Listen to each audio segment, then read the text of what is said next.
dia a todos. Desde já agradecemos o convite de estar aqui num espaço onde não estamos sempre e poder falar principalmente para outras mulheres que não estão sempre nos nossos espaços, né? Então, obrigada. O tema que nos traz aqui é um tema que nós pensamos muito e achamos que era um tema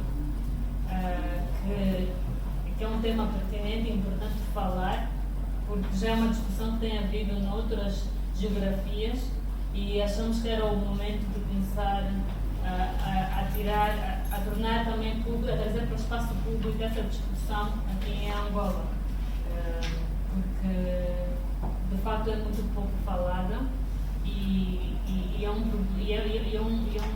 uma questão séria e precisa ser analisada e compreendida. Então, o tema, como indica o nome da revista, né, Mulheres e Cuidado, o nosso tema é trabalho de cuidado, né? É o trabalho de cuidado.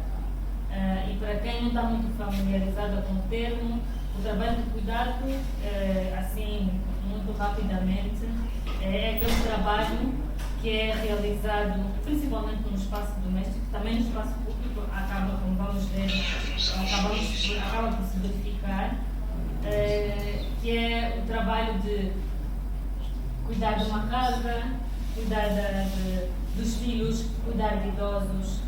As professoras, porque vamos ver nos artigos, acabam por também ter esse trabalho de cuidado com os alunos.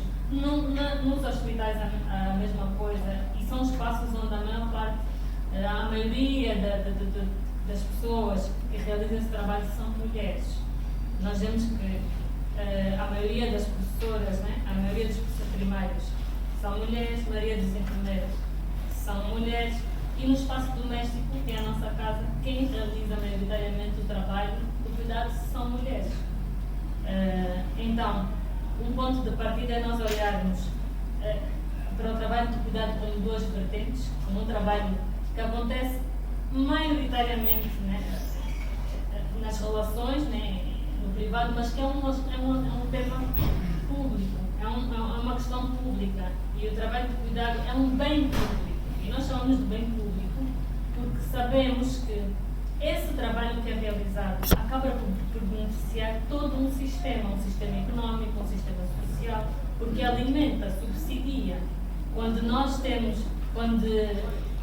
para dar já um pequeno exemplo, quando um homem sai para trabalhar e tudo está a correr bem, é preciso ter comida, roupa, os filhos estão a ser bem cuidados, é porque alguém fez esse trabalho antes. E esse trabalho, maioritariamente, não é remunerado. E quando é remunerado, é mal remunerado. Então, nós quisemos trazer aqui essa discussão, porque é preciso analisar de que forma é que o facto de serem maioritariamente mulheres a prestarem esse trabalho também prejudica, também lhes impede, lhes impossibilita de viverem ou de atingirem e de viverem plenamente os seus direitos. Então, é isso. Nós temos vários artigos escritos. Temos aqui 3 autoras que escreveram 3 dos artigos. Não estão cá todas, mas a nossa conversa vai girar em torno disso. Nós temos um artigo, primeiramente um artigo que nos fala das razões do porquê abordar este tema, que foi escrito pela Aura Mouzinho.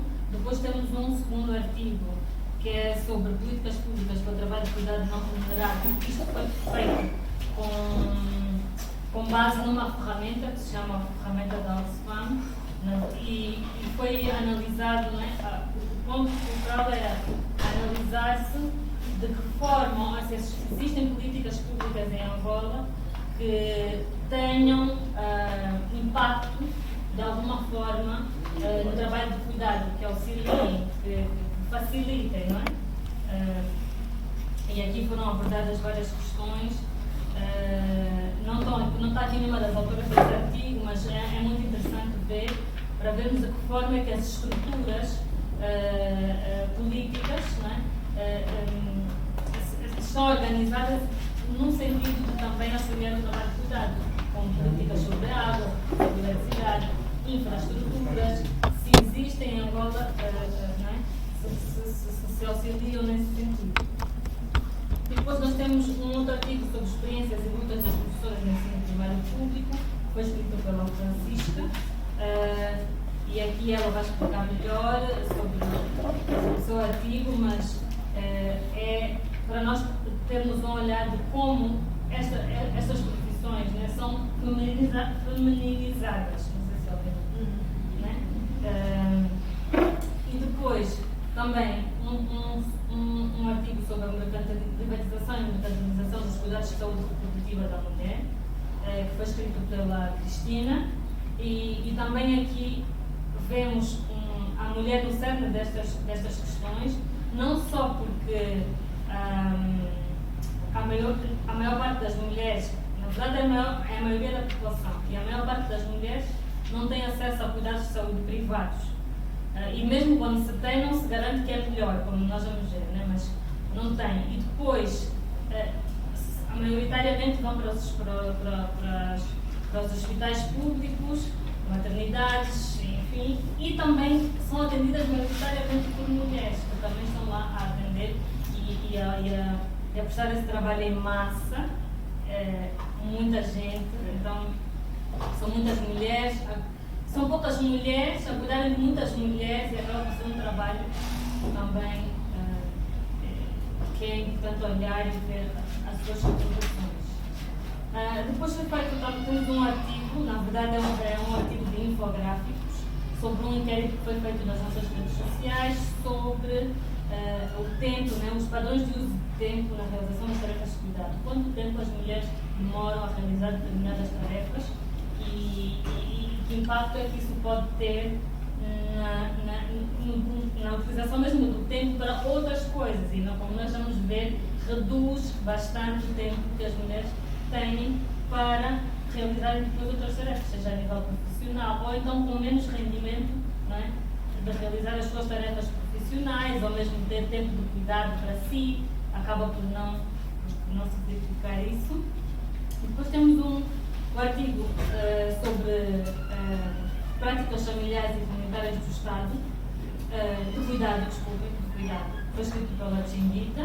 Na verdade, é uma análise de como as comunidades e as famílias desenvolvem práticas para suprir aquilo que deve ser a atuação do Estado, não é? Para auxiliar quem presta cuidado, né? E depois temos um último artigo que foi escrito pela Cecília Pitombo, que na verdade é uma análise de todos os outros artigos, né? E que nos apresenta algumas sugestões de como talvez possamos começar a olhar para essa problemática,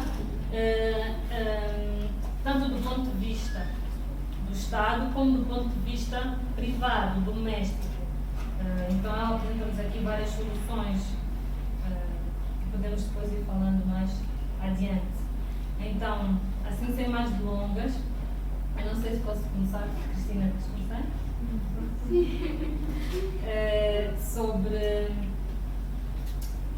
Podes começar um bocadinho pelo teu artigo e contextualizar relativamente ao tema, mas falar-nos um pouco daquilo que tu.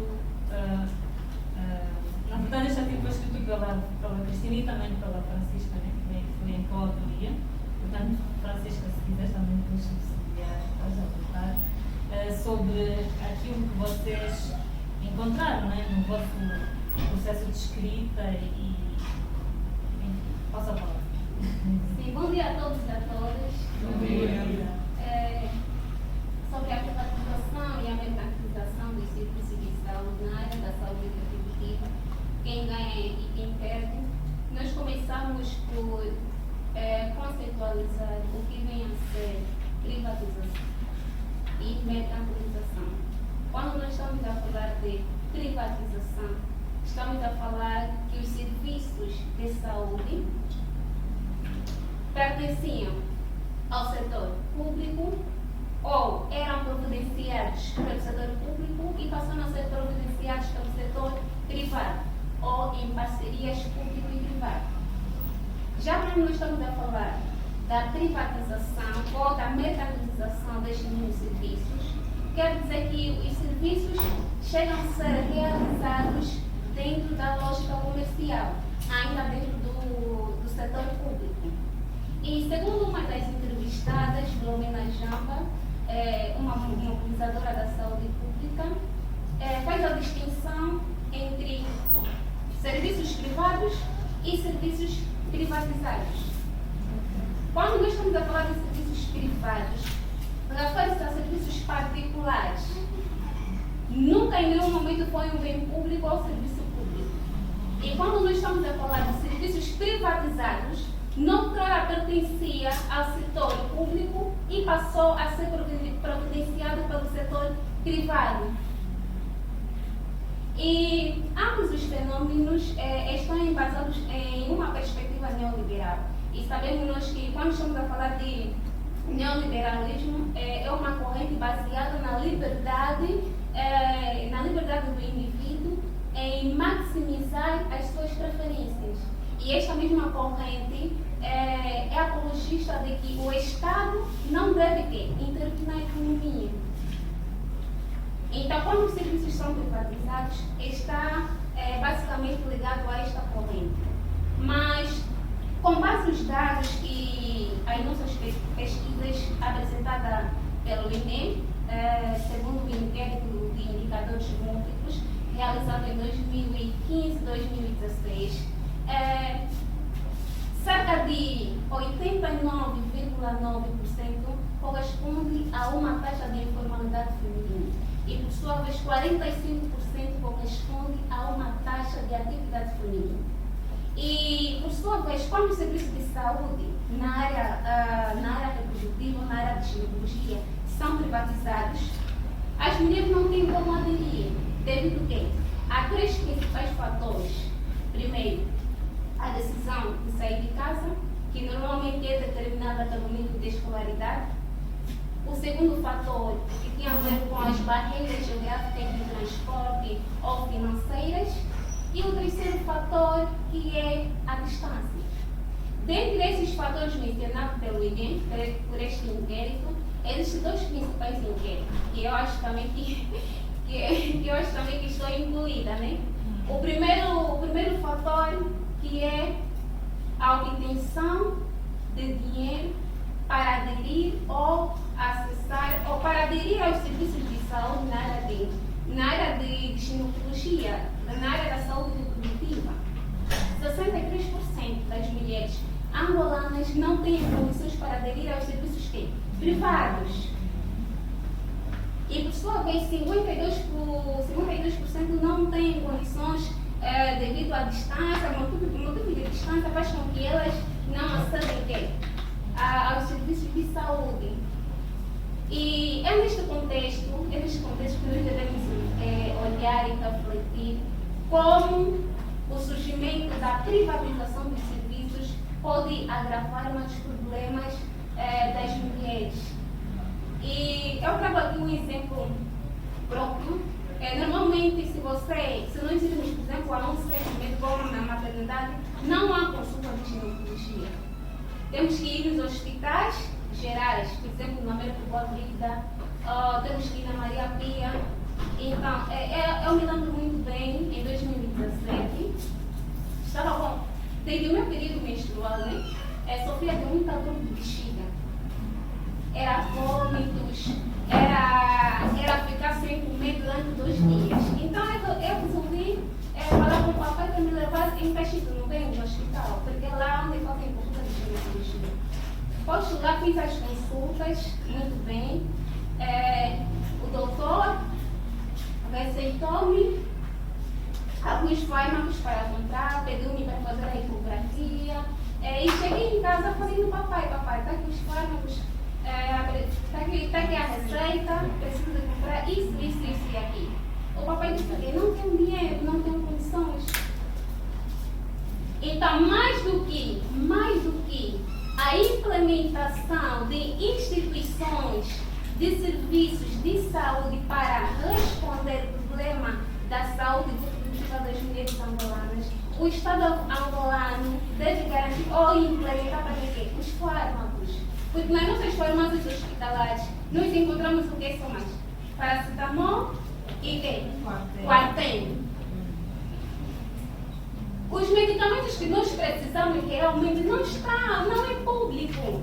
Então, se o Estado está bem partido lá na nossa Constituição, que se o Estado garante a saúde, a educação da população, principalmente das mulheres, então deve garantir também o quê? Os medicamentos. Porque podem surgir várias instituições hospitalares. Posso receber a consulta, acompanhamento médico, mas como vou tratar da doença se não tenho a possibilidade de comprar os medicamentos? Como é que eu vou curar-me se não tenho a possibilidade, não tenho a condição ou as condições mínimas para comprar os tais fármacos? E também trouxemos aqui a distinção entre os serviços privados e os serviços públicos, ou seja, entre os hospitais públicos e os hospitais privados, onde é que há mais qualidade?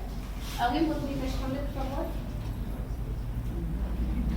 Entre hospitais públicos e privados, onde é que há mais qualidade? Diga? Acho que para mim é relativo, em função de alguns serviços. No privado temos qualidade. Não, Tem mais qualidade do que?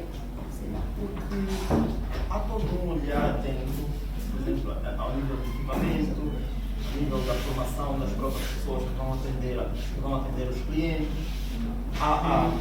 São pessoas formadas, qualificadas, treinadas. Por quê? Porque o setor privado visa o lucro. Quer atender bem o cliente, quer que o cliente se sinta bem atendido e bem tratado. Então há toda uma atenção dada ao paciente que é simultaneamente cliente. O setor público é diferente. O médico pode ter uma formação boa, claro, mas o sistema de saúde não se faz só pelo médico.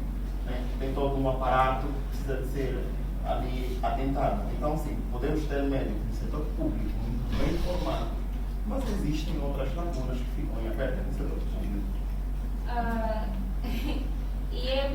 Observamos que os médicos que trabalham nas clínicas, a maioria são os mesmos que trabalham em setores públicos.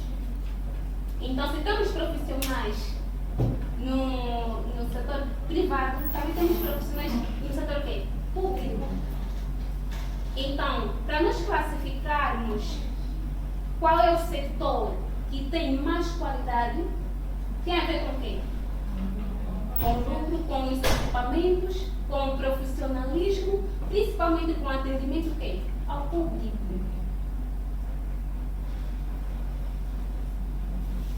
É basicamente isso. Bom dia a todos e a todas mais uma vez. Dando continuidade, eu penso que a colega Cristina já fez um balanço geral do artigo em si.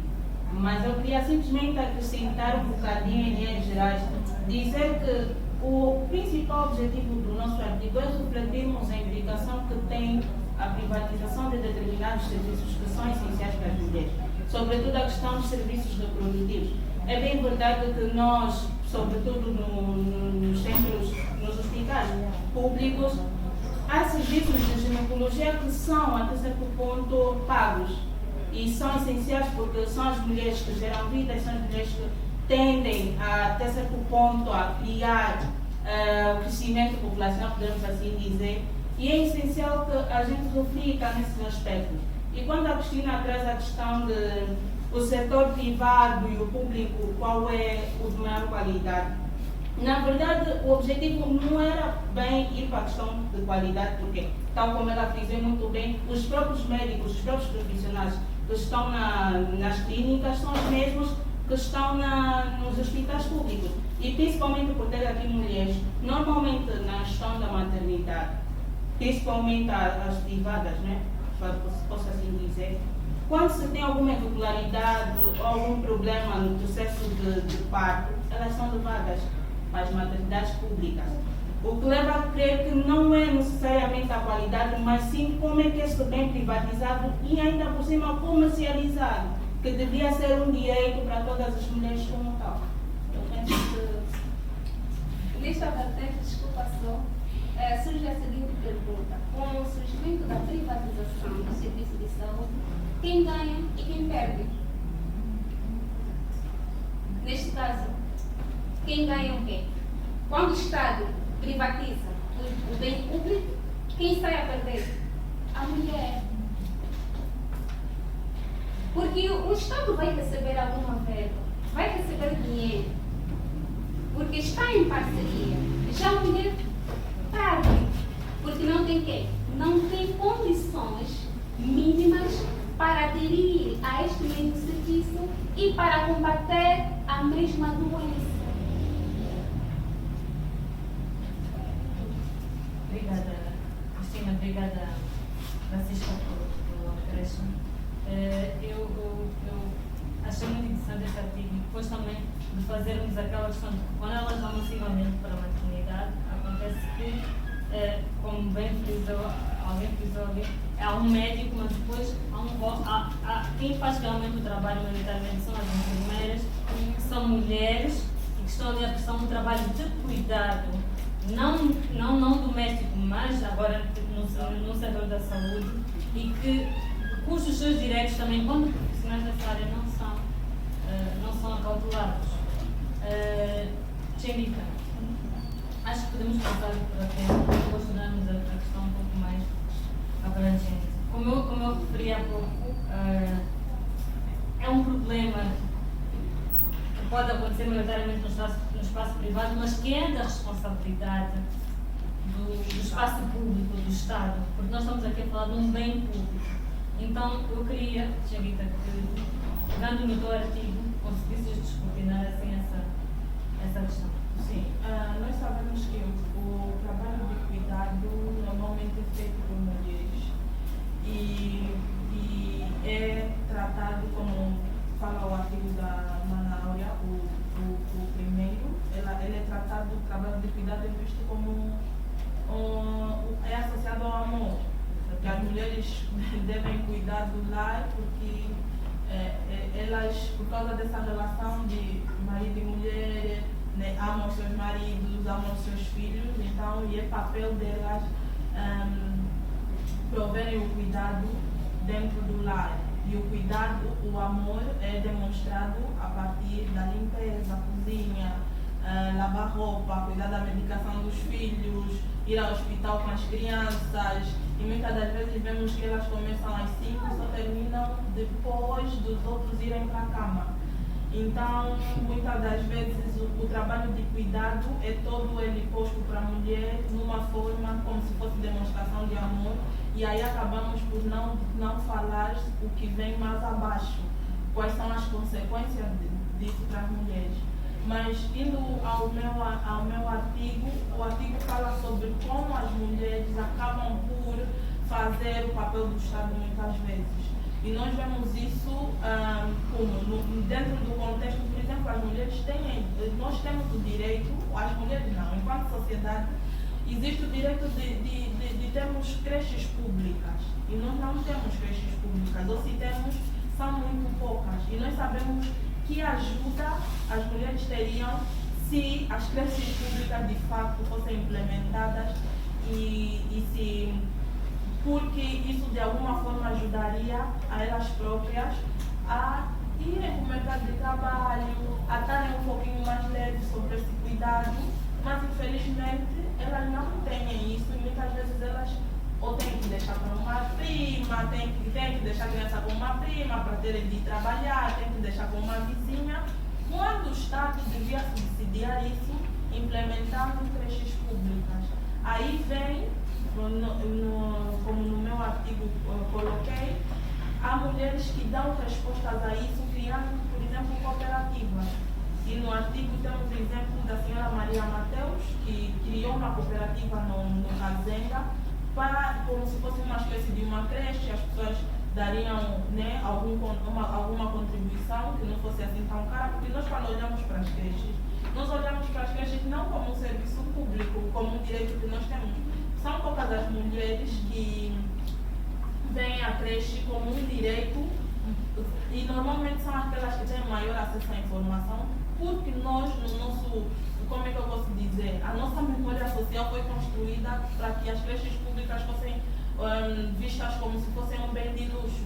Uma criança que foi à creche, nós normalmente pensamos que é uma criança que tem muito, que os pais têm muito dinheiro. Mesmo nós na escola, eu me lembro quando eu ia, e os meus colegas diziam que eles antes de fazer a primeira classe tinham ido para a creche. Eu pensava que os pais deles tinham muito dinheiro. Então muitas mães também pensam que a creche não é um direito, é um serviço que alguém pode dar, mas desde que você tenha dinheiro para pagar. Quando em outras geografias nós sabemos que existem creches públicas para quem não tem capacidade de pagar uma babá, por exemplo, e já que também é um trabalho já que vemos que é terceirizado e é feminizado, e são as mulheres que fazem. Então, aqui em Angola nós vemos as creches como se fossem um bem público. E quando as mulheres não pagam como se fosse um bem privado, um serviço privado, e quando as mulheres não têm acesso a esse serviço, muitas vezes entregam numa vizinha ou numa prima os filhos quando vão trabalhar. Outras mulheres tentam dar essa resposta, como a senhora Maria Mateus e muitas outras mulheres que criam cooperativas de creches onde o bairro todo mesmo pode ajudar e ajudam com algum subsídio, algum material. Foi isso que ela fez no município do Cazena. Depois temos a outra vertente, que são os trabalhos de cuidado para idosos. O trabalho de cuidado para idosos também é um trabalho que, quando o Estado não subsidia com lares, nós sabemos que existem os lares de terceira idade, muito poucos e de pouca qualidade, a responsabilidade passa para as mulheres. São as mulheres que cuidam dos idosos das famílias e muitas das vezes esses idosos nem são familiares diretos das mulheres. Às vezes são o pai do marido, às vezes são assim, normalmente o sogro, a sogra, às vezes é o pai, às vezes é um tio, mas todo esse trabalho é encaminhado para as mulheres. Mesmo muitas vezes quando a tal pessoa se calhar nem teve filhas, aliás. Então todo esse trabalho é encaminhado para as mulheres. E muitas vezes as mulheres, algumas mulheres também, como no artigo baseado no mosaico que coloquei, criam também cooperativas para auxiliar esse trabalho de idosos quando os idosos são, como é que eu posso dizer, são abandonados, são acusados de feitiçaria. Elas também criaram uma cooperativa para idosos, mas esse trabalho muitas vezes é relegado às mulheres. Nós vemos também um outro setor que é os doentes. Os doentes também são as mulheres quem cuidam dos doentes. E como eu disse, muitas das vezes elas nem têm uma ligação direta com esse doente. Às vezes é o sogro, é a sogra, ou alguma criança que tem algum problema. E tudo isso são as mulheres que fazem, subsidiando também o Estado, porque o Estado não dá um aparato para que, de fato, haja condições para que se cuidem dessas pessoas. E muitas vezes nós sabemos, ficam no hospital durante um tempo, mas no hospital já não há mais condições, por exemplo, de cuidar dessa pessoa. Essa pessoa volta para casa e quem cuida da alimentação, quem cuida do banho dessa pessoa, quem troca as fraldas, são as mulheres que fazem esse trabalho. Então, e esse trabalho todo é olhado como se fosse só um trabalho de amor, um trabalho de carinho, e não é olhado para a carga física, mental, que as mulheres põem nesse trabalho. E que é muitas vezes diferente, por exemplo, de um trabalho que nós temos laboral, que são 8 horas de trabalho. Esse trabalho se estende mais do que isso. E ninguém vê o quão cansativo isso é para as mulheres, porque nós colocamos na nossa cabeça que é um trabalho de cuidado e que se uma mulher não fazer, quem vai fazer? É assim. Então não se discute as coisas de forma política, mas sim como se fossem papéis naturais e sociais relegados às mulheres. É mais ou menos isso que eu falo. E já agora, antes de passar a para nós também é uma questão. Nós podemos juntar para as três, né? Pegando nisso que disseste e para sermos doutor e das mulheres nas suas práticas familiares e comunitárias subsidiárias no Estado, nós podemos fazer também a ligação com outras questões, por exemplo, como o artigo da Brunella e da Nadine sobre, sobre o trabalho não remunerado relativamente às questões de políticas públicas, de ações do Estado para que se repercutam no trabalho de cuidado ou que não se repercutem neste caso, como é a questão de acesso à água, que elas falam da questão da água, da eletricidade, transporte. Também estes mecanismos, a forma como se quem, por exemplo, vai carregar água, né? Quando falta luz, as crianças estão em casa. Como é que se resolve? Quem é que resolve essas questões? Então eu queria deixar um pouco aberto para vocês falarem um pouco sobre isso. Como elas não estão aqui. As autoras não estão aqui, só para vocês. Sim, aqui nesse caso nós falamos muito sobre a água para todos, né? E quando nós olhamos para a questão da água, nós não olhamos na questão de gênero. Achamos que a água é um bem público que todo mundo tem direito. Mas nós sabemos exatamente quem são as maiores prejudicadas quando falta água numa determinada localidade. São as mulheres. Só para dar um exemplo, antes das mulheres, por exemplo, as mulheres fazem de 3 a 5 horas na procura d'água. E isso é um tempo muito grande que elas podiam estar a fazer outras coisas, estar a despachar outras coisas, mas que elas ficam na água. Quando o problema da água numa localidade se resolve, muita coisa na vida da mulher também muda. Porque imagina que nós temos de procurar água por 4 horas. Para além de nos prejudicar a nível de saúde, há muita gente que diz que depois ganhou giba e tudo mais por causa da carregar água. E a maior parte dessas pessoas são mulheres, porque elas têm que estar com as bacias grandes na cabeça, têm de ir. E esse trabalho leva muito tempo. Esse trabalho leva um tempo que a pessoa podia estar a estudar para uma prova que talvez teria de tarde, se estuda de tarde, estaria a estudar para uma prova, mas ela tem que ir a carregar água. E depois nós nos perguntamos por que os homens têm melhor desempenho escolar do que as mulheres. E nós nos perguntamos o que as mulheres fazem antes de irem para a escola. Então, quando se resolve a questão da água numa determinada localidade, se resolvem também várias questões das mulheres. Porque quando você tem água em casa, muita coisa é facilitada. Nós sabemos que o trabalho doméstico é relegado às mulheres. Com água, você já tem. Porque você sabe que quando você vai catetar água, você vai ficar de 3 a 4 horas ou 5 horas a catetar água. Depois você vai ter que voltar para casa. Quando você voltar para casa, vai ter que pegar nessa água para limpar, para colocar, para lavar a roupa, para cozinhar. E só depois é que você vai fazer talvez as suas tarefas. Ou estudar, por exemplo, ou ter de despachar um trabalho. Então as mulheres têm uma carga horária de trabalho doméstico muito grande e a falta d'água as prejudica. Quando nós falamos sobre o projeto Água para Todos, se nós olharmos na questão de gênero, nós vamos ver como a falta d'água afeta principalmente as mulheres. Acho que a Cristina podiam falar de outros pontos sobre o artigo também. Eu diria que a sociedade angolana ainda vive uma paz negativa. Não temos uma paz positiva. Hoje, quando nós estamos a falar de uma paz negativa, estamos a falar da ausência de guerra.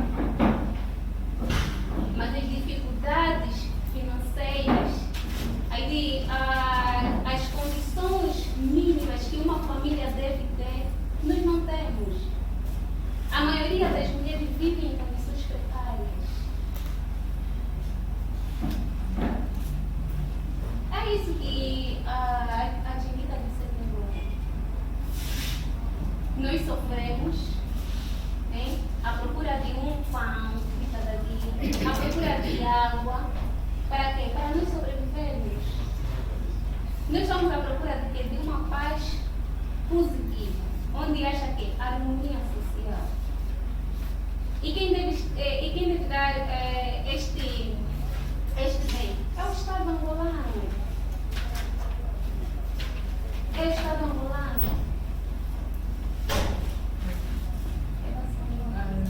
Francisca, queres acrescentar alguma coisa?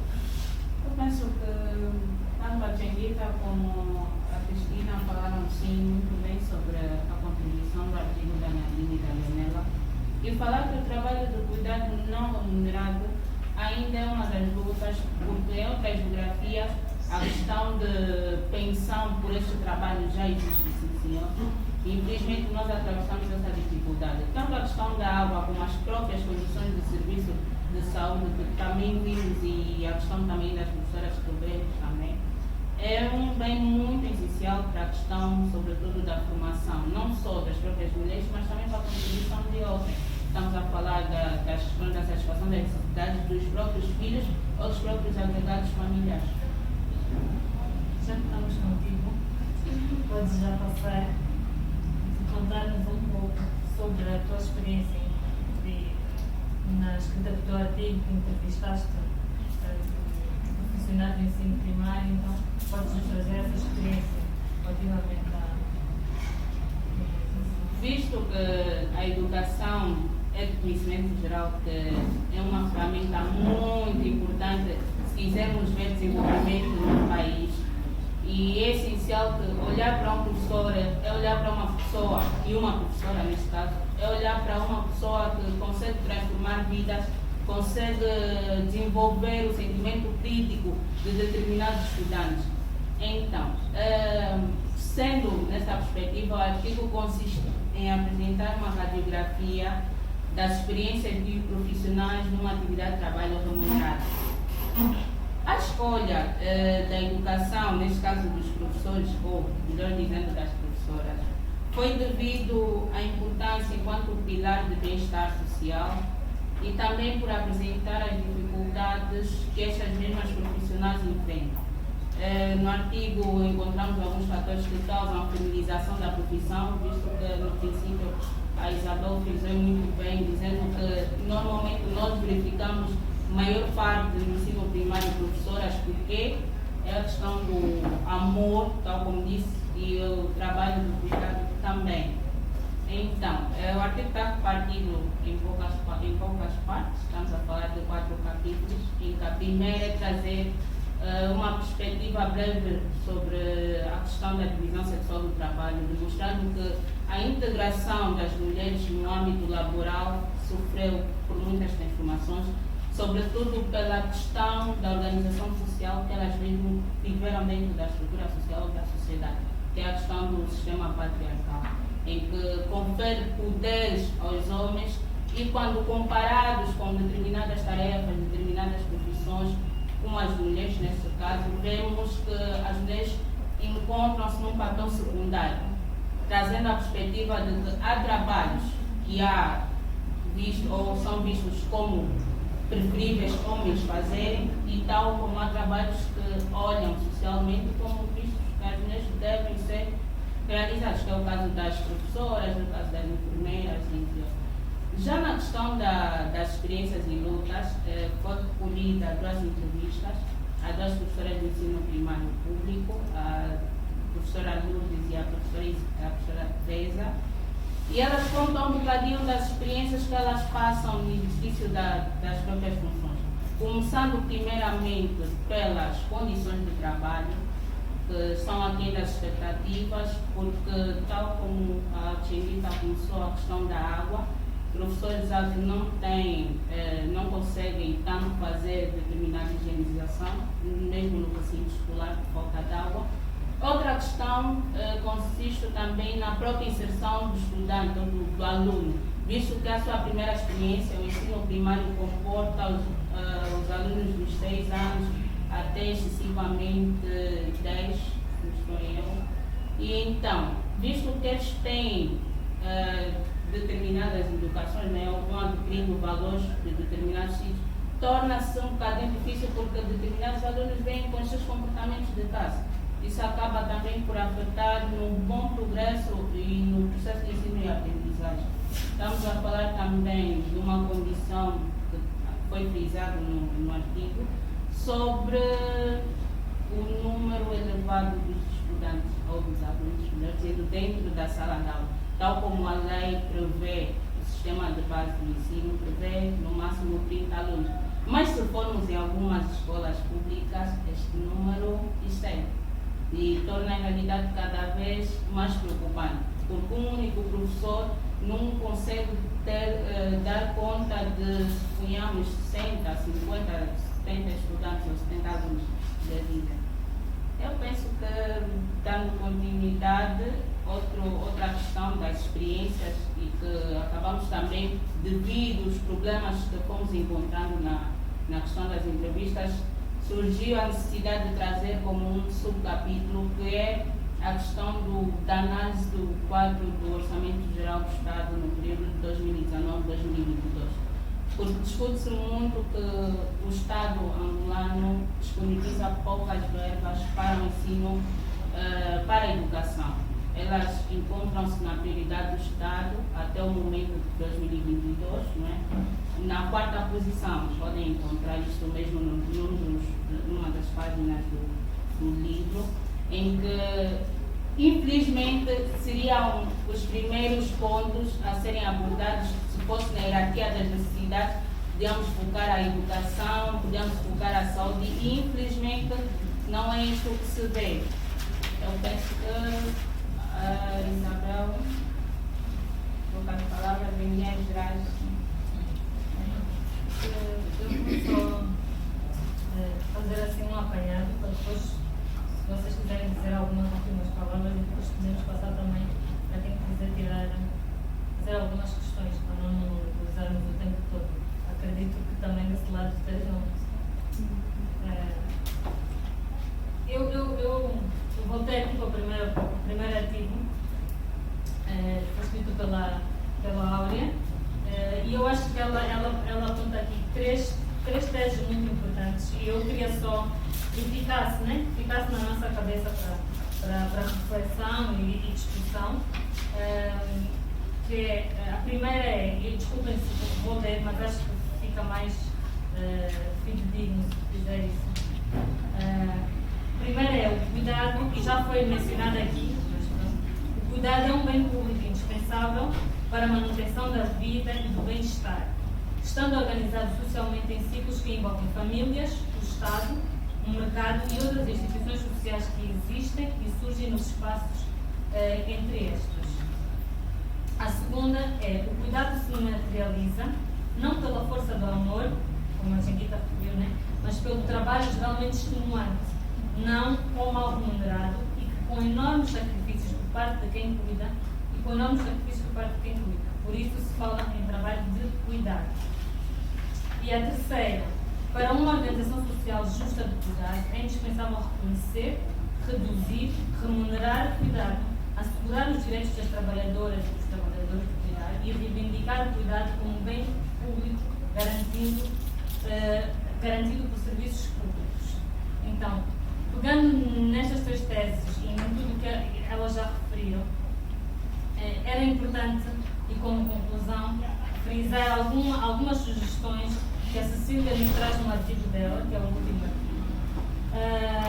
E eu vou apontar aqui algumas, que é reforçar a consciencialização sobre as consequências do trabalho de cuidado não remunerado ou mal remunerado, desenvolvido maioritariamente por mulheres e raparigas, porque é preciso mesmo despertar, olhar para o trabalho de cuidado sobre outra perspectiva, não sobre a perspectiva de que é naturalmente realizado por mulheres. Só quando conseguimos pensar o trabalho de cuidado dessa forma é que vamos conseguir questionar não só o espaço doméstico, mas também o espaço público do Estado, porque tem a obrigatoriedade de garantir que quando uma mulher tem que ir trabalhar, alguém possa ficar com os filhos dela, que quando uma mulher está no desemprego, possa receber um subsídio de desemprego, que as mulheres tenham acesso à saúde e que as mulheres que trabalham no setor da saúde possam realizar o seu trabalho de forma mais humanizada, por exemplo.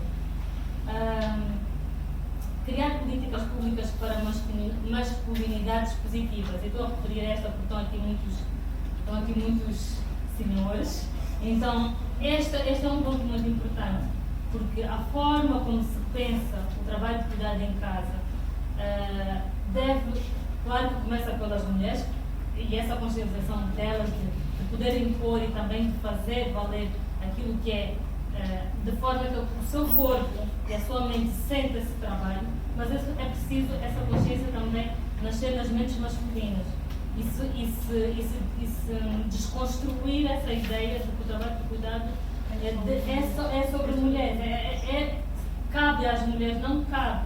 Então é preciso desconstruir isso e perceber que não tem realizar um trabalho de cuidado não deixa a pessoa ser menos, exatamente. Obrigada, Chico.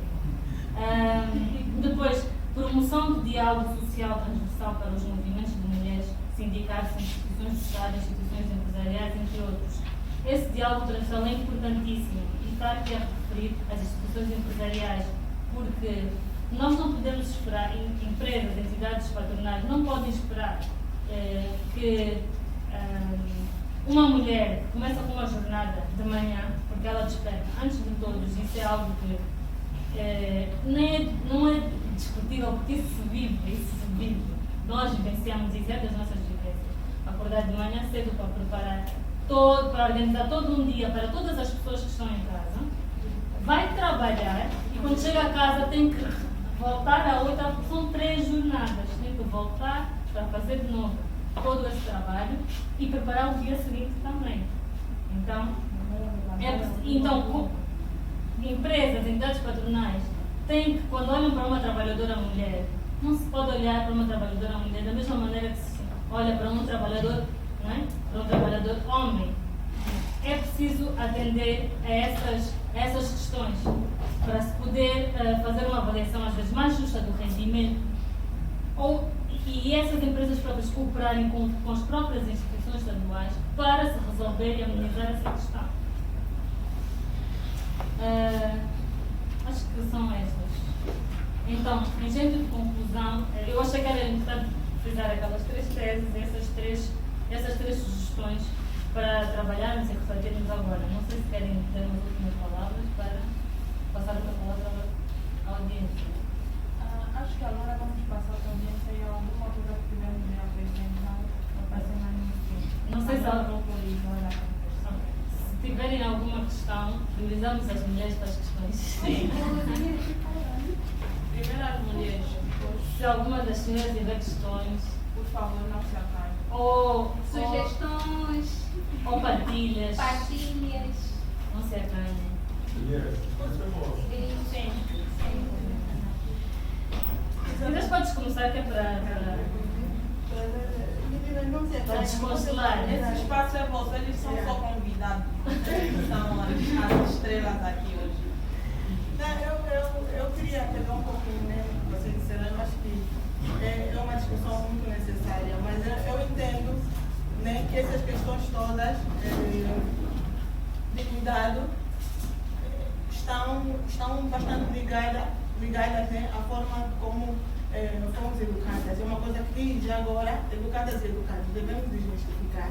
Mas antes de tudo, né, nós devemos fazer uma análise da questão do porquê que a maior parte das mulheres são pobres. Eu acho que deveria se olhar muito nessa questão dos cuidados, né? Olhando que a maior parte do tempo as mulheres se ocupam a fazerem os trabalhos de cuidado e reparar que o nosso hoje não responde a essas questões dos cuidados. As mulheres, em maior parte, estão nos serviços mais subjugados, nos serviços subaproveitados, que de certa forma não têm políticas públicas assertivas, que é o espaço em que as mulheres mais ocupam e isso propicia com que as mulheres continuem num lugar de pobreza.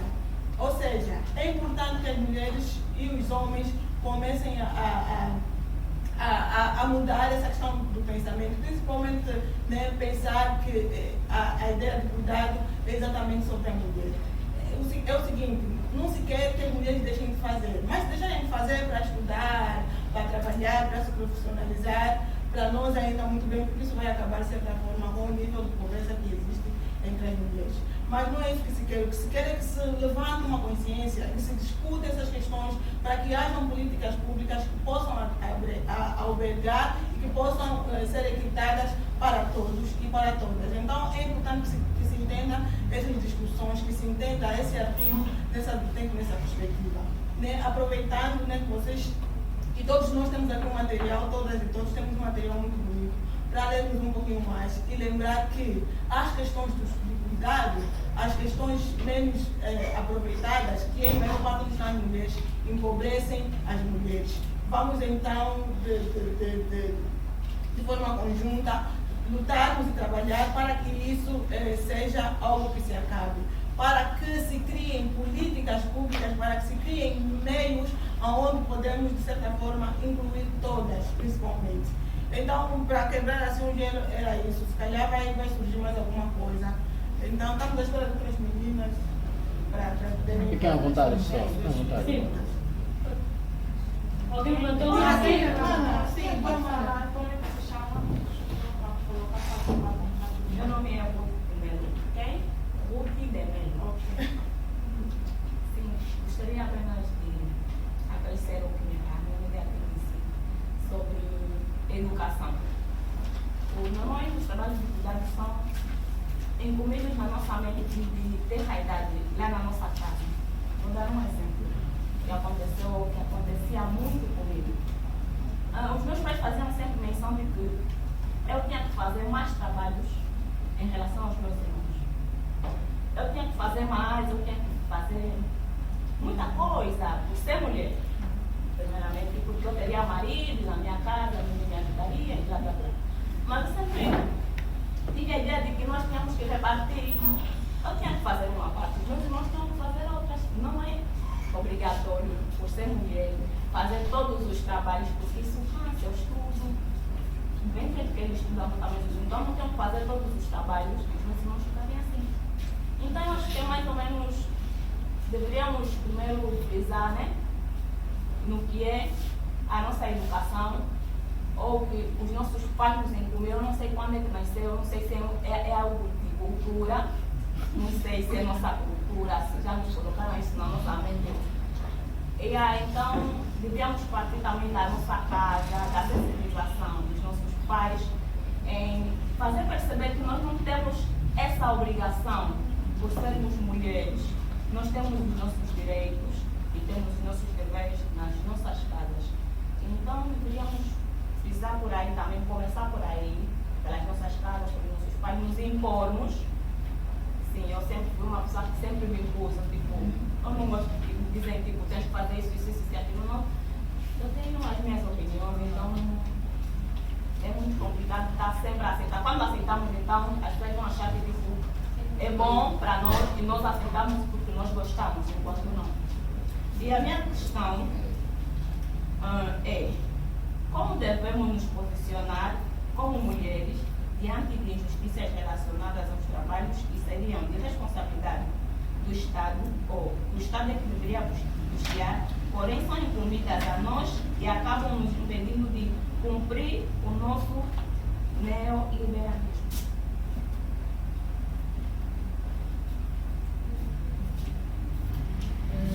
Mas alguém quer?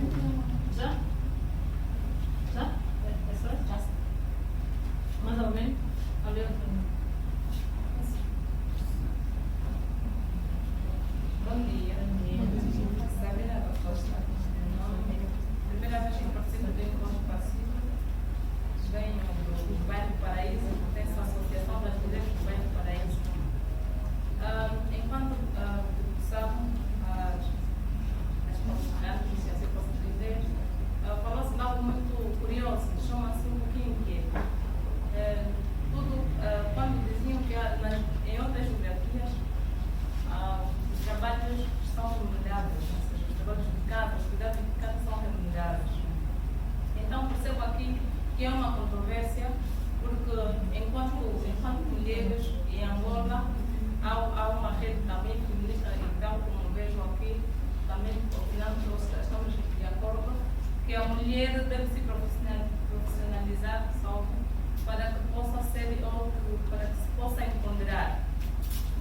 que eu tiver em mente que em Angola também ainda estão alguns anos ou algum tempo possam remunerar os cuidados, a começar dos cuidados de casa e ter em conta que já não sei, não será preciso eu me profissionalizar ou me formar para que amanhã eu exerça uma função e depois seja remunerável nessa mesma função. Não seria não ficaríamos assim meio descansadas. Penso que em Angola as mulheres já não, algumas ainda não estão assim bem ainda não se inibiu este momento de sair de casa para se formar, para ser chefe, para dirigir um grupo de homens. Ainda não estamos, parece que um grupo de mulheres ainda não está preparada para isso. E se ouvir que esses trabalhos, esses cuidados serão remunerados, não pensamos nós que elas vão ficar meio descansadas e deixaremos de parte esse empoderamento que tanto queremos. Eu acho que eu queria já responder essa questão, porque acho que não ficou claro. Não se disse que o trabalho doméstico em outras geografias são pagas, mas que existe o trabalho remunerado, de cuidado remunerado, e o trabalho de cuidado não remunerado. Dentro do trabalho de cuidado não remunerado é que encontramos o trabalho doméstico, e o trabalho de cuidado remunerado são os mal pagos, como são os casos de enfermeiras, de professoras do ensino primário, porque são pessoas que cuidam de doentes, são pessoas que cuidam de crianças. No trabalho não remunerado, que é o trabalho doméstico, o que se diz é que em outras geografias se discute como é que esse trabalho pode ser dividido e quais são os direitos, por exemplo, os subsídios que as mulheres deveriam receber, por exemplo, subsídio de maternidade quando elas têm filhos, e não você fazer o trabalho na tua casa e ser paga. Não é isso que foi dito. Mas alguém tem alguma questão? Esta nós já respondemos, que era para não criar um mal entendido. Se não foi isso. Alguma questão? Mais alguém tem alguma questão? Okay. Não tem alguma? Sim. Vamos só escutar a senhora. Sim, Você pode falar? Chamo-me Rosa Gonçalves Antônio.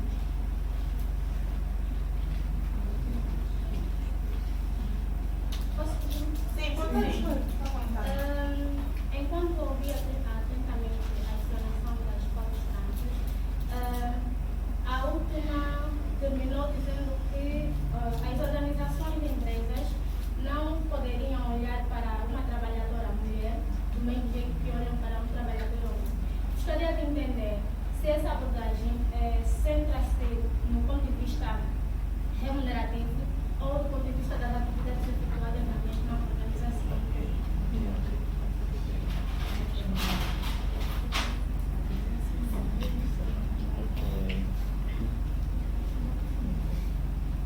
Acho que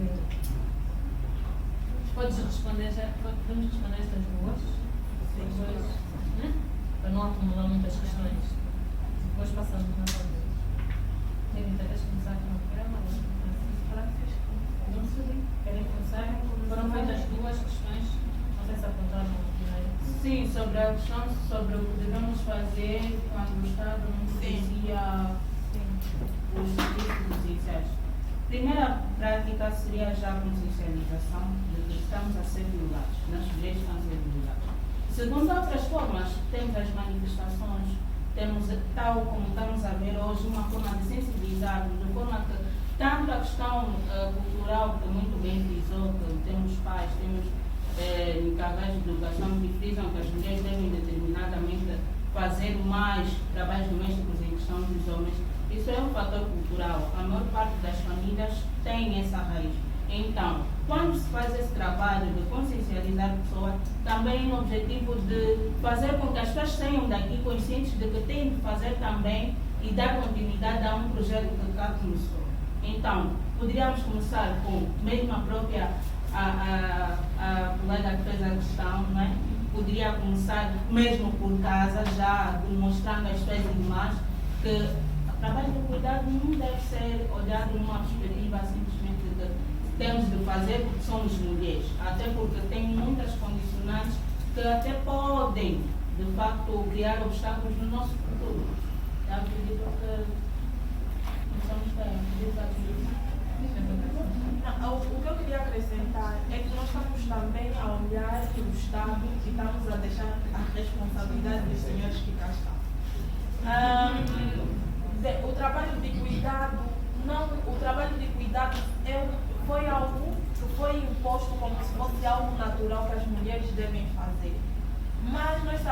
que ninguém vive num lugar sujo, ninguém fica sem comer, ninguém anda com a roupa amarrotada, ninguém ficaria num lugar desorganizado. Então, por que esse trabalho, se fosse naturalmente das mulheres, só os espaços que as mulheres ocupariam onde estariam desarrumados e seriam necessários ser arrumados? Mas nós vemos que são todos os espaços, independentemente do gênero que habita lá, tem que estar limpo, tem que ter comida, tem que estar organizado.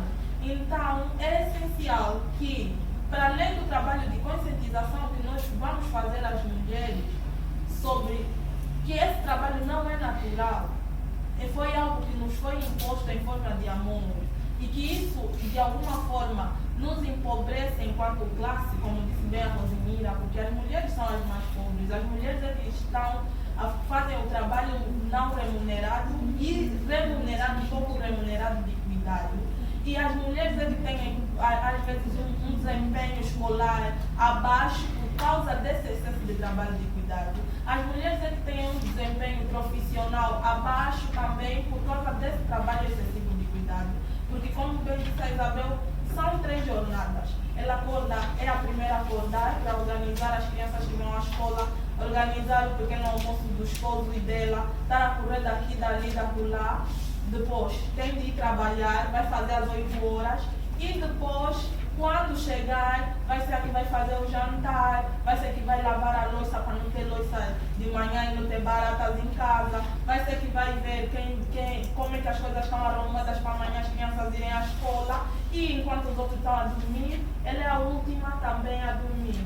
Isso não é normal, nós não somos cargas, não somos animais de carga, nós somos mulheres, nós precisamos de descanso e existem já estudos que demonstram que as mulheres têm uma jornada superior dos homens, a contar mesmo com essa jornada doméstica, dupla. E é uma coisa tripla, assim, e é uma coisa que nós também devemos pensar, é que se as mulheres ocuparam espaço público, os homens não fizeram o retorno. Ou seja, as mulheres foram para o espaço público trabalhar e os homens não entraram para o espaço privado para também fazerem as suas responsabilidades dentro de casa. Então, atualmente, os homens exigem que as mulheres também devem trazer alguma coisa à mesa. Normalmente estão sempre a dizer, devemos trazer alguma coisa à mesa, a mulher não pode ser muito relaxada, mas ninguém se disponibiliza também, que eu sou um homem que lava a louça, que cozinha, que arruma e mostra essas qualidades diárias, porque é muito difícil, porque parece que tiramos um pedaço.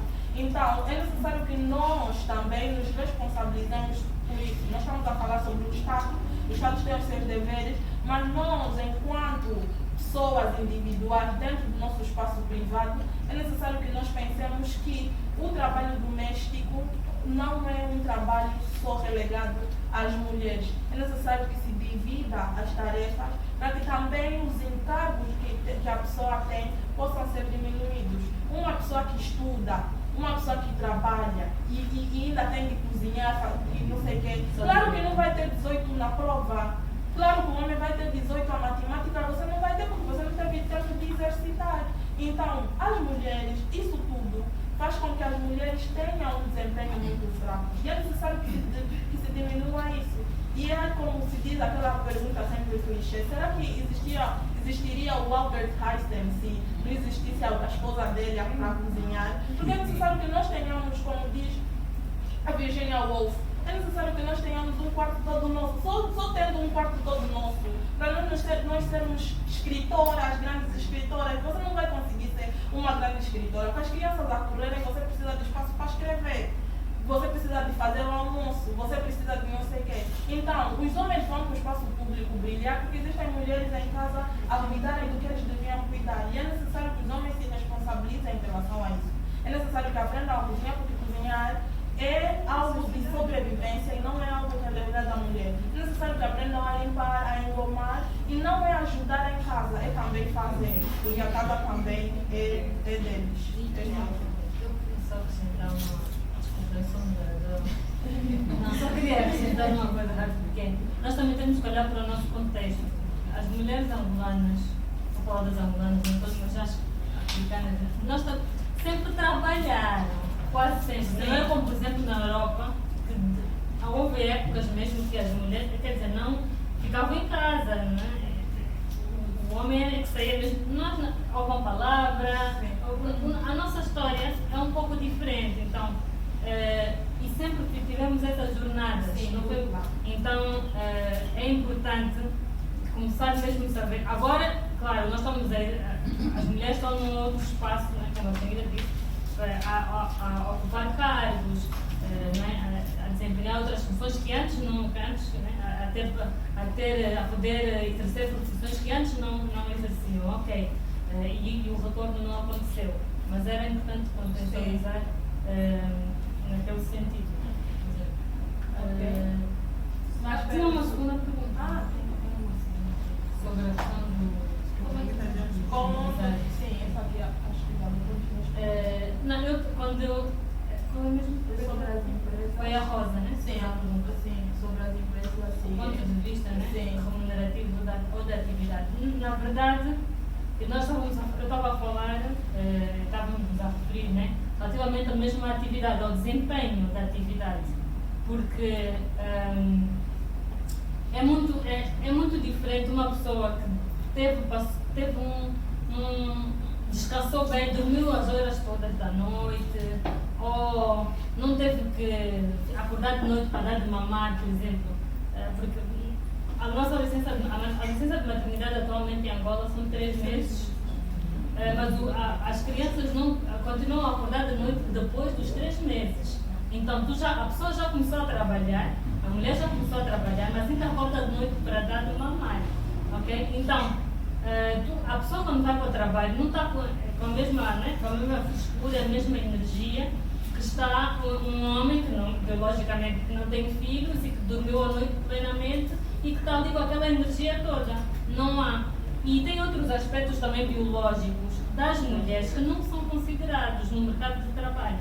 Em alguns países já se começa a discutir essas questões, como a questão do período menstrual, é que o desempenho não é mesmo o mesmo, a disposição para trabalhar não é a mesma. Então, o que eu quis explicar quando eu falei nisso temos que, porque nós falamos muito em igualdade, princípio da igualdade, sim, mas nós temos que olhar para aquilo que é igual, tratar igual aquilo que é igual e diferente aquilo que é diferente. Então, há esses pontos, há esses aspectos que não são considerados. Porquê? Porque quando se construiu, por exemplo, a legislação, quando nós olhamos para a nossa legislação, é uma legislação elaborada, pensada com um padrão. E o padrão é o homem. Não se pensa nas particularidades que as mulheres têm. Então, é isso que eu digo, quando uma entidade patronal deveria considerar isso quando está a avaliar né, e a fazer exigências. E ainda assim, porque nos é exigido tal coisa, é um esforço muito grande que se faz para nós podermos obter os mesmos resultados e às vezes até melhores resultados em algumas situações, mas não é porque essa conseguiu, não, é um esforço mesmo descomunal que é feito. Então era mais nesse sentido que eu referi essa questão era do desempenho, não tanto da remuneração. A remuneração também é um ponto a considerar-se, mas porque é muito discutido, não é? A diferença salarial entre homens e mulheres que ocupam que fazem o mesmo tipo de trabalho, também é um ponto que é discutido. Não posso falar agora assim em Angola, né? Em termos de números estatísticos, como é que funciona, como é que está essa questão, mas também é um ponto discutido. Sim. Ok, mais questões?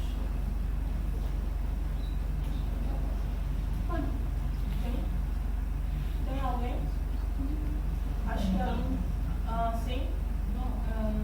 Na questão do período menstrual, né? Há um meio que eu possa usar para que na empresa o meu empregador possa dar uma dispensa no caso de que eu seja aquela mulher nos dias menstruais não consigo fazer trabalho, né? Eu estou sempre aí com dores e, como sabemos, as mulheres sabem mesmo que quando chega esse tempo é para prontos. Há quem não consegue se levantar, se calhar ficamos adoentados. será que é um meio que eu posso usar para que eu não seja descontada ou qualquer coisa parecida?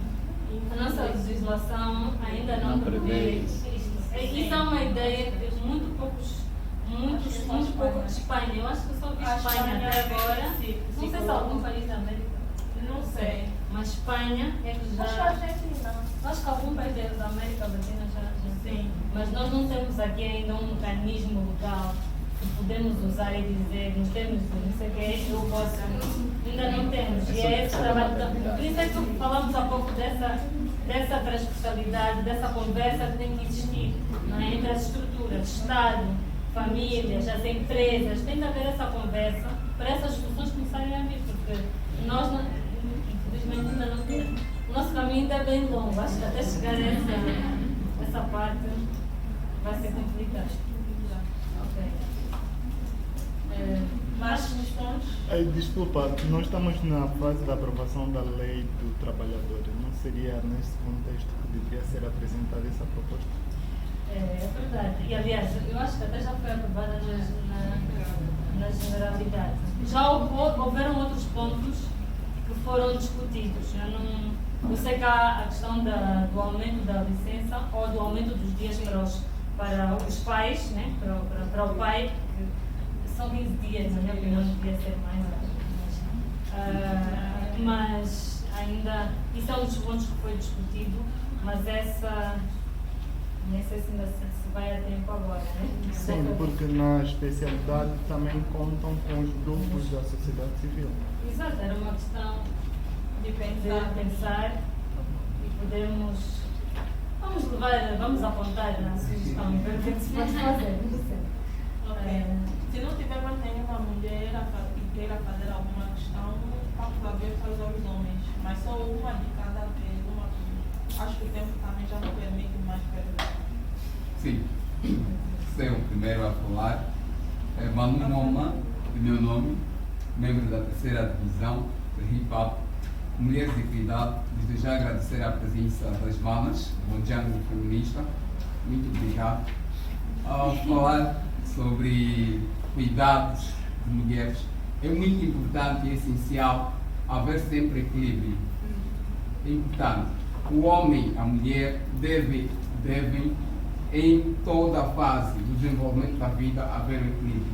É normal um homem ir à moagem, é normal para mim, eu aceito.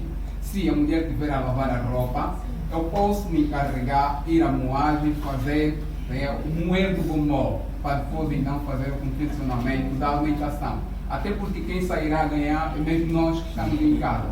Para não deixar um outro lado bem ocupado, que é sobrecarregar, e poderíamos aqui entrar em duas questões que eu fiquei aqui a notar, que é a questão do estresse no serviço doméstico e também depressão nos trabalhos domésticos. Por quê? A mulher nesse momento vai entrar em estresse no serviço doméstico.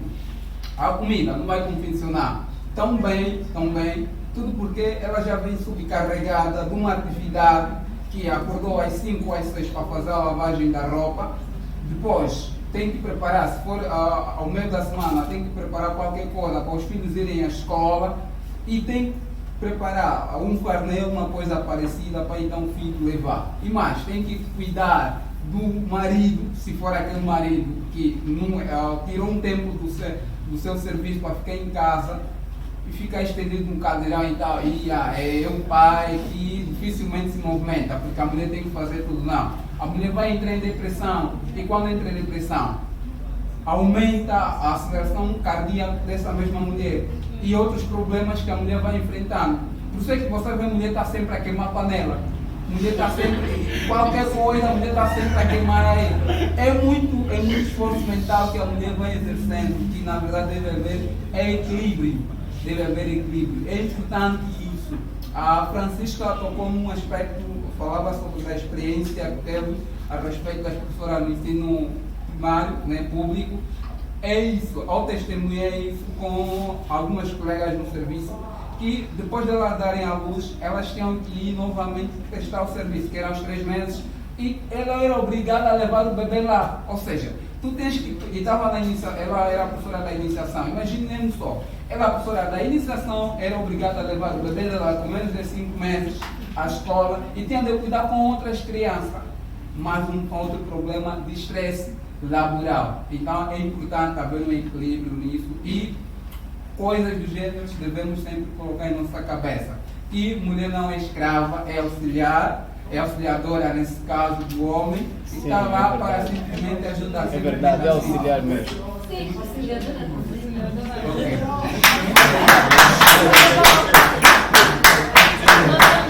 Partilhar, é partilhar, é partilha. Nós temos as nossas coisas, não temos auxiliar. Fazer as nossas coisas, né?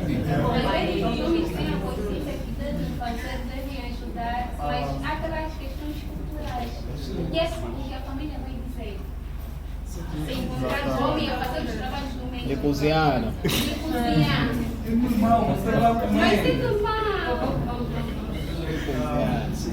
Obrigado. Falar para vocês em um gamo. Nós estamos aqui, fiquem atentos nas vossas abordagens, fui analisando. Mas toda qualquer educação, quando é transmitida, temos uma base que é a cultura. Nós não podemos aqui trazer uma cultura dentro de uma outra cultura. Logo estamos a ferir, nós somos africanos. Nós somos africanos. Enquanto africanos, nós sabemos que as atividades mesmo dentro da casa são bem divididas. E nós sabemos que a mulher sempre é aquela que cuida, né? Que cuida da casa, cuida de filhos. Mas sabemos que pela capacidade que a própria mulher tem, sabe se posicionar. E sabemos que é uma atividade muito normal. A mulher acorda, cozinha, né? O homem vai à busca da comida, enfim, vai colocando na mesa. Então, olhando nessa perspectiva, nós estamos a trazer uma luta que não corresponde a uma realidade africana. É uma luta alheia. Por quê? Porque vamos colocar como luta alheia. Essa questão de empoderação da própria mulher, né? Trazer uma cultura europeia, colocar na nossa cultura africana, vamos ferir os padrões culturais. Imaginemos lá, a minha esposa está aí, ela vai lá, como a Manu disse, né? Vou lá e moer, não sei se vou trazer com uma banheira ou um barco. Então, é necessariamente nós refletirmos a base da cultura, não podemos só trazer ideia e ferir os princípios culturais. Estaremos a trazer uma luta bastante alheia. Então, qualquer conhecimento deve estar coordenado com o princípio cultural. Porque, vamos lá ver. Sabemos que o princípio cultural africano, deixa lá ver. Sabemos o princípio. Tá bom. Como é que nós. Qual é a relação? A questão. Um minuto para concluir a questão, está bem? Um minuto para concluir a questão, mas vamos passar a resposta. Está bem. Vou deixar a questão no final. Não podemos, vou repetir. Quando eu gosto de repetir uma coisa para chamar a atenção, para nós refletir. Quando nós colocamos uma determinada educação ou conhecimento fora do contexto cultural, é uma violência. Tá? É uma violência, porque vai ferir a nossa sensibilidade. Tá? Vai ferir, não é só para as meninas, não, todo o gênero. Vai ferir a nossa sensibilidade e vai trazer problemas. Tá? Vai trazer problemas. Até pode chegar a ponto da relação terminar. Sim, pode chegar a relação terminar. Então, a minha questão, qual é a relação? Tá bem, a questão, qual é a relação que vamos fazer quanto a essa abordagem com a nossa cultura? Qual é a relação? Né? Vamos fazer uma relação quanto à cultura e esse conhecimento que nós temos. Eu só quero dizer que a cultura para já não é algo imutável. A cultura não é imutável. E nós temos que ver, a partir do momento em que a cultura atinge aquilo que é a dignidade da pessoa humana. E as mulheres são pessoas humanas. Então, quando a nossa dignidade é afetada, quando nós os nossos corpos estão a sofrer todo tipo de violência, nós temos que nos levantar contra aquilo que é a cultura que foi imposta e que pode ser mudada. Porque há culturas, por exemplo, em alguns povos africanos, que quando nascessem gêmeos, por exemplo, acho que é uma cultura, acho que é na Nigéria, que eu já li sobre isso, quando nascessem gêmeos tinham que se matar os gêmeos. Mas hoje em dia já não se faz isso, mudou. Porque a consciência mudou. Então a cultura pode ser mudada. Fui buscar um exemplo fora do feminismo, só para poder...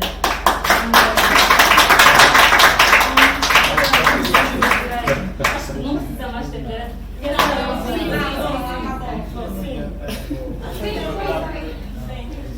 Algum tempo.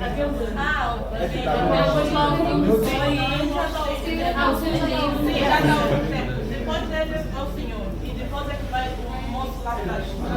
Sim. Bem, eu sou o Fabiano C, sou filho da terceira divisão. Eu agradeço bastante por essa oportunidade. Estamos aqui a debater assuntos. Não consigo ouvir. Que tem um grande interesse.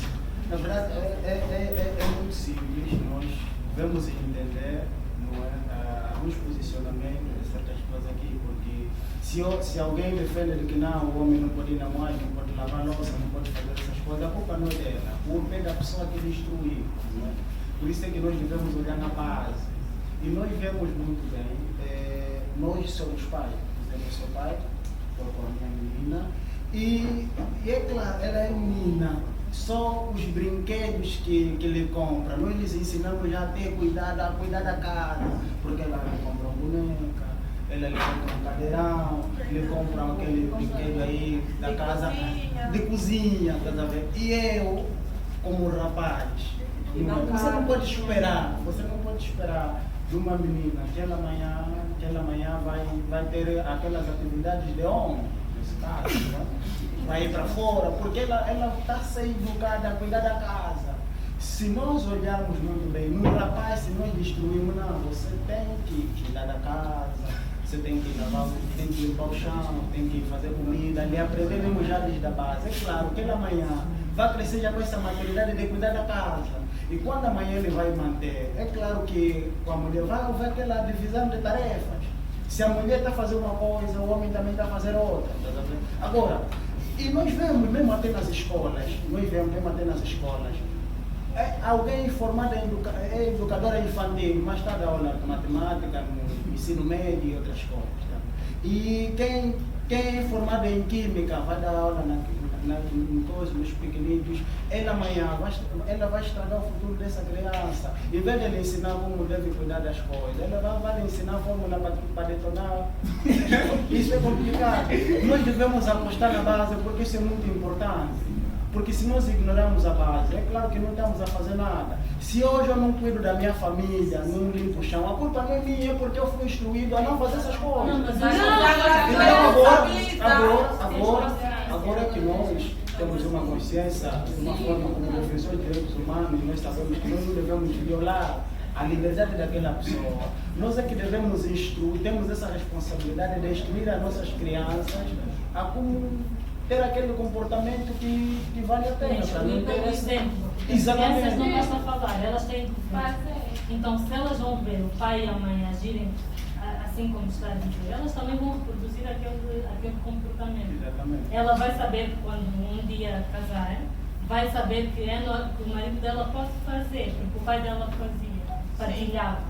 Então é neste sentido também. E aí isso de base é nós falarmos sim, mas é nós fazermos principalmente. Exatamente. Primeiro, bom dia. Bom dia. Parabéns primeiro pela apresentação, pela iniciativa. Parabéns aqui pelo projeto também, por organizar um evento como este, porque nós todos os dias que vimos num sábado, as pessoas precisam sair de casa para ir reunir em algum lugar e debater ideias. Ou seja, isso é um gesto de grande esperança.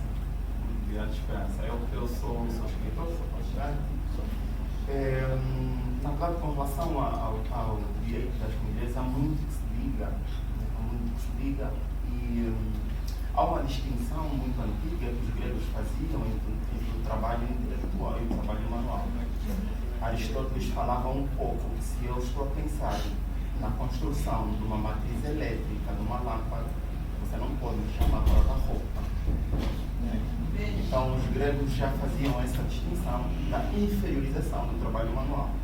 E quando a sociedade associa o trabalho manual à mulher, fica muito clara essa ideia da misoginia, que é a discriminação da mulher, que é uma coisa muito histórica. Na Simone de Beauvoir, ela fala no segundo livro que ninguém nasce mulher, torna-se. As pessoas nascem do gênero masculino e feminino, mas ser uma mulher é resultado de toda uma construção social. A mulher é ensinada desde cedo a acordar cedo, a fazer o trabalho doméstico e a cuidar. É resultado da cultura. Então, do mesmo jeito que as pessoas são ensinadas, aprendem, elas podem desaprender. Eu acredito muito nisso. Eu costumo sempre pensar que direitos iguais entre homens e mulheres é uma injustiça para as mulheres. Direitos iguais entre homens e mulheres é uma injustiça para as mulheres. Porque mulheres e homens são diferentes e precisam de leis equitativas e não leis iguais. Sim, exatamente. O princípio da igualdade tem mesmo esse desdobramento. Pressupõe esse desdobramento. Claramente. Então eu acho que o que se podia talvez debater é justamente isso. As mulheres dedicam-se muito tempo ao trabalho manual. Talvez devesse, por exemplo, diminuir o número de horas de trabalho. Por exemplo, são nuances que se ponderam. Mas eu acho que sim, esse tema é muito pertinente, muito bom que se debata, porque eu acho que nenhuma mulher ao longo da história, por exemplo, falando das sufragistas, ninguém conquistou esse direito. Mulheres não conquistaram direito ao voto. Foi fruto de muita luta. Eu acho que sim, culturalmente aqui há um desafio muito grande para as feministas e eu acho que devo parabenizar muito a iniciativa. E na verdade, pronto, deixar um pouco assim em aberto essa minha questão, eu acho que é mais uma provocação do que uma questão propriamente. A questão é, eu costumo pensar, por exemplo, um episódio interessante. Quando Obama chegou à Casa Branca, ele mandou chamar a primeira menina, a primeira mulher negra a ir para a faculdade. Diante de muitas dificuldades, muitos anos ela já era uma mulher. E Obama disse para ela que hoje eu estou aqui como presidente, porque você conseguiu aquele desiderato. Porque diante de toda uma barreira cultural, você foi à faculdade. Então Obama reconhecia que ele era a continuidade de toda uma luta que se iniciou um pouco lá atrás. Então talvez a minha provocação seria um pouco por tudo que as feministas fizeram avançar. De certa forma, a questão é, as mulheres estão a segurar o fio desse legado para estenderem o desafio até outros patamares. Elas não estão conscientes desse desafio que elas têm em mãos, de que forma é que estão a levar esse legado adiante. Mais uma provocação.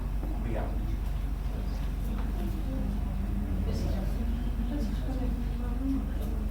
É só uma. Você espera uma resposta? Uma resposta não, talvez um comentário, alguma coisa que lhe ocorra, né? Bem, eu acho que quando nós colocamos um peso, eu acho que até um pouquinho desumano às mulheres. De fato, é necessário que nós peguemos esse fio e demos continuidade a esse fio. Mas é necessário também pensar que há barreiras nesse caminho e que nem todas vamos pegar o fio. Algumas vão pegar, algumas vão continuar do outro lado, outras vão estar à frente da trincheira, outras vão preferir recuar e que isso é normal. Eu, quando me coloco numa posição de feminista, eu espero que as outras mulheres se juntem a mim, mas se não se juntarem, também é normal, porque nem todas nós vamos ser feministas. Algumas vão ser mesmo aquelas que que se conseguiu fazer que fossem peça da máquina de continuidade do patriarcado. Margaret Atwood, ela tem um livro que diz que o Conto da Aya. E o Conto da Aya é mais ou menos uma distopia sobre como a sociedade seria se o patriarcado, né, tivesse se imposto e não houvesse nenhuma destruição. E nesse livro há personagens que nós vemos claramente, e às vezes eu brinco que são as tias Lídias, porque a personagem específico tem uma que tem esse nome, a tia Lídia, e aquela personagem que é uma mulher cujo papel é manter o patriarcado, ela que ensina, ela que se impõe contra as outras mulheres que tentam subverter essa ideia patriarcal. E essas mulheres na nossa sociedade, as tias Lídias, existem. e elas não vão para frente da trincheira conosco. E eu não digo que é normal como se eu tivesse a aceitar. Claro que eu também me sinto tipo, pô, estou a lutar e os direitos que eu estou a lutar, você também vai se beneficiar. Mas é uma coisa que se conseguiu dentro do nosso contexto, se conseguiu colocar a mulher como se fosse também uma peça para dar continuidade ao patriarcado. Aquelas que reproduzem esse mesmo machismo e ajudam a manter, porque acham que é contra a cultura nós impormos a nossa luta e os nossos direitos. Então, algumas vão pegar esse fio, outras não vão pegar esse fio, outras nem vão se interessar em saber que existe um fio, e vamos dar continuidade às coisas. Vamos avançar, isso vai beneficiar a todas, e eu acho que isso é o mais importante. Tinha alguém lá no seu primeiro. Tinha uma mão desse lado. As mulheres também podem falar, elas. Sim, podem falar, podem continuar a fazer. Ele já fez a questão, então pode ser. Sim. Bom dia. Bom dia. Francisco Matheus, meu nome, representante dos calcistas do Sindicato Atual. A questão está sendo aqui bem abordada, mas em contrapartida. Deixa eu falar um bocadinho mais alto. Sim, nós devemos agradecer a posição das eleitoras. Pese embora aqui tem muitos do Capone, mas é preciso reconhecer o papel da mulher. É preciso reconhecer o papel da mulher. Nós somos jovens, estamos em pleno século XXI, quando todos estamos numa mente de evolução. Portanto, é preciso acompanhar a dinâmica da própria sociedade. Hoje em dia, por exemplo, já me sinto obrigado, enquanto pai, por a minha mulher no sistema de ensino. Hoje, você encontra um pai estudante universitário, mas a mulher, se calhar, o ensino secundário terminou. Mas você vê, tem um filho a terminar o ensino médio, mas a mulher não.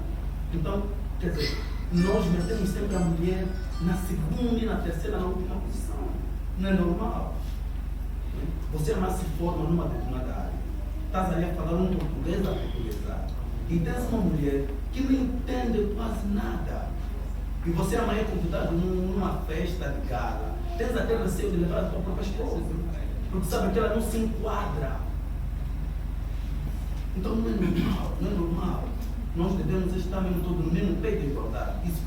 E se fosse até, nós podemos dar mais primazia para a mulher. Porque, por exemplo, estou aqui nesta atividade. É fruto de uma preparação como mulher. É a mulher que me preparou. É verdade. Então, como é possível? Eu não posso valorizar essa pessoa? Como é que eu não posso também tirar um pequeno tempo do meu cérebro para dedicar a essa pessoa? Não posso estar de retaguarda. Nós todos estamos aqui, é fruto das mulheres. As mulheres em toda a dimensão da vida devem ser valorizadas. Então, era o seguinte, está bem?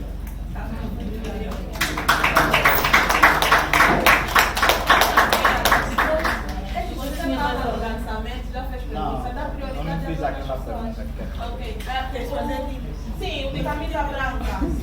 Desculpa, eu disse o nome. Bom dia, boa tarde. Não tenho uma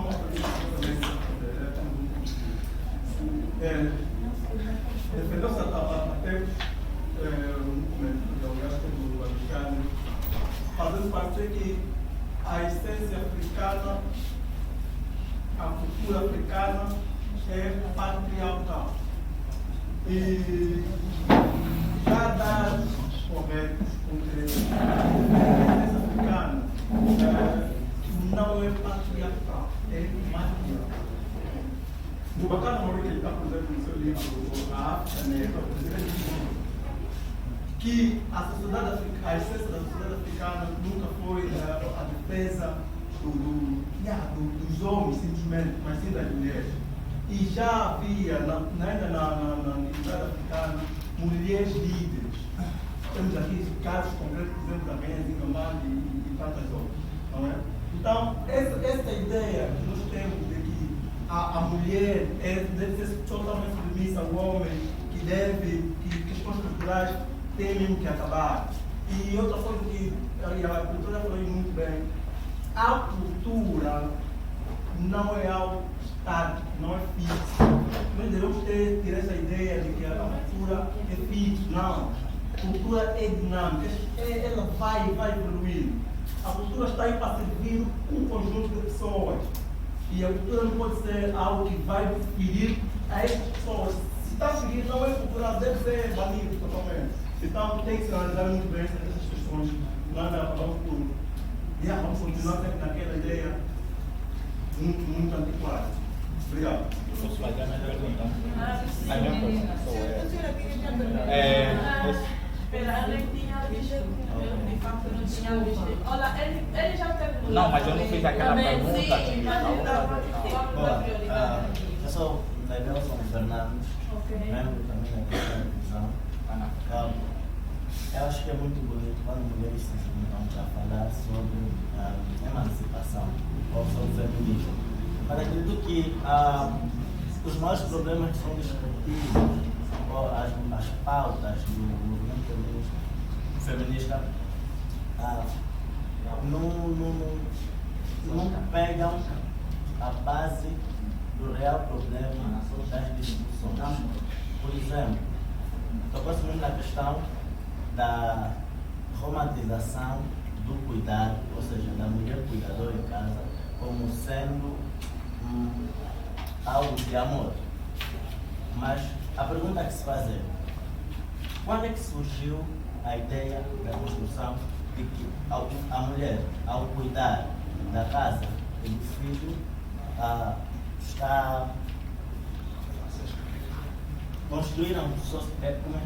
foi-lhe atribuída essa função para ela simplesmente ficar ali?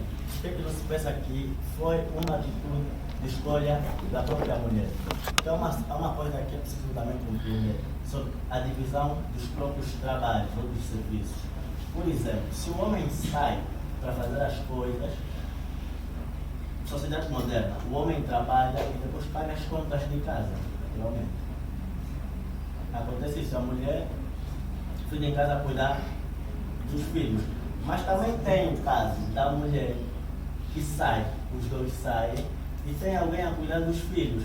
Então eu entendo que existe a repartição de deveres, tal como o marido em casa tem o dever, a mulher também tem o dever de fazer as coisas. O facto da mulher cuidar de um elemento que saiu dentro de si não é romantização. Acredito que não é criação de uma ideia de amor. Existem elementos biológicos que ultrapassam a questão da compreensão também dos próprios homens. Não terminei. Um dos outros elementos também. Sim. Um dos outros elementos é a questão. 2 minutos. Tem uma questão. Um dos outros elementos é: será que não é a própria escolha das mulheres em escolherem trabalhos menos esforçados e dos próprios rapazes? Isso é uma questão. O que é que tem? A pergunta é: por que temos. Vamos. Tem que deixar de terminar. Essa é a intolerância. Não é preciso que se ouve. Tem pessoas que falaram mais tempo. Se você não ouve, você não compreende, continua a partir de premissas Ordem. Agora, tá bom, eu já fiz uma, vou fazer Falta a uma. última aí, 1 minuto mesmo. Temos ali mais uma pessoa que tem uma pergunta para fazer. Tá bom. A outra pergunta é: quando é que o patriarcado se submeteu ao patriarcado? E se as mulheres mundialmente são o maior número, por que até hoje o patriarcado continua a oprimir o matriarcado? Rapidamente, só dizer que nós estamos a falar aqui de coisas que estão aí, que existem. Nós não estamos aqui a teoria, a olhar. O debate hoje é uma coisa que é fato, que existe. E que, pelo menos para mim, é evidência. Então, eu não estou aqui hoje a discutir, nós não estamos aqui hoje a discorrer, em teorizar porque não é isso que nós estamos aqui a discutir. E por outro lado, nós temos que saber, nós não podemos falar pelas outras pessoas. Nós não podemos, eu estou aqui enquanto aquilo que eu falei são experiências minhas, vividas minhas e do que eu consigo observar e de conversas que já tive em outras partilhas. Então, eu estou a falar aqui nós estamos todas aqui a falar com conhecimento de vivência. Peço desculpa se estou errada no que vou dizer, mas eu acho que não cabe dizer que é escolha ou não é escolha.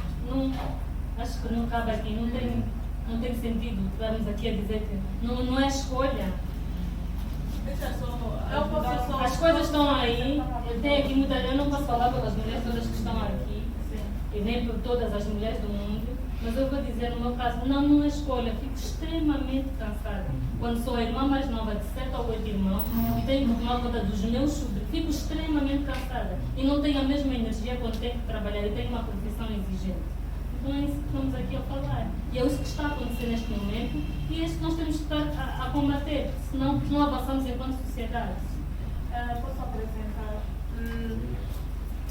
Nós quando conversamos sobre alguma coisa, nós nesse momento viemos falar sobre mulheres e cuidado.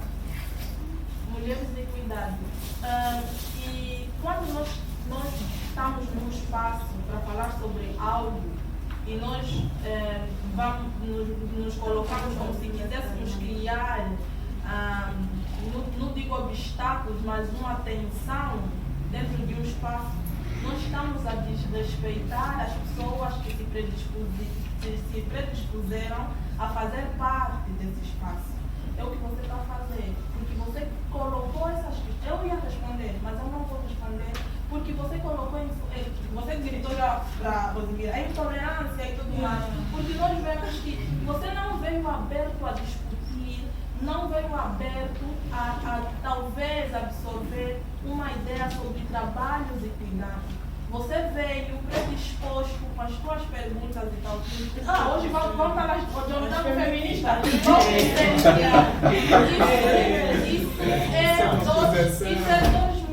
Isso é muito 2015. Tudo que nós conversamos aqui, nós estamos em 2023 e esse debate de querer que as feministas se sentissem ou sobre o matriarcado se impuseram ao patriarcado é uma coisa que você podia pegar no Google e ler.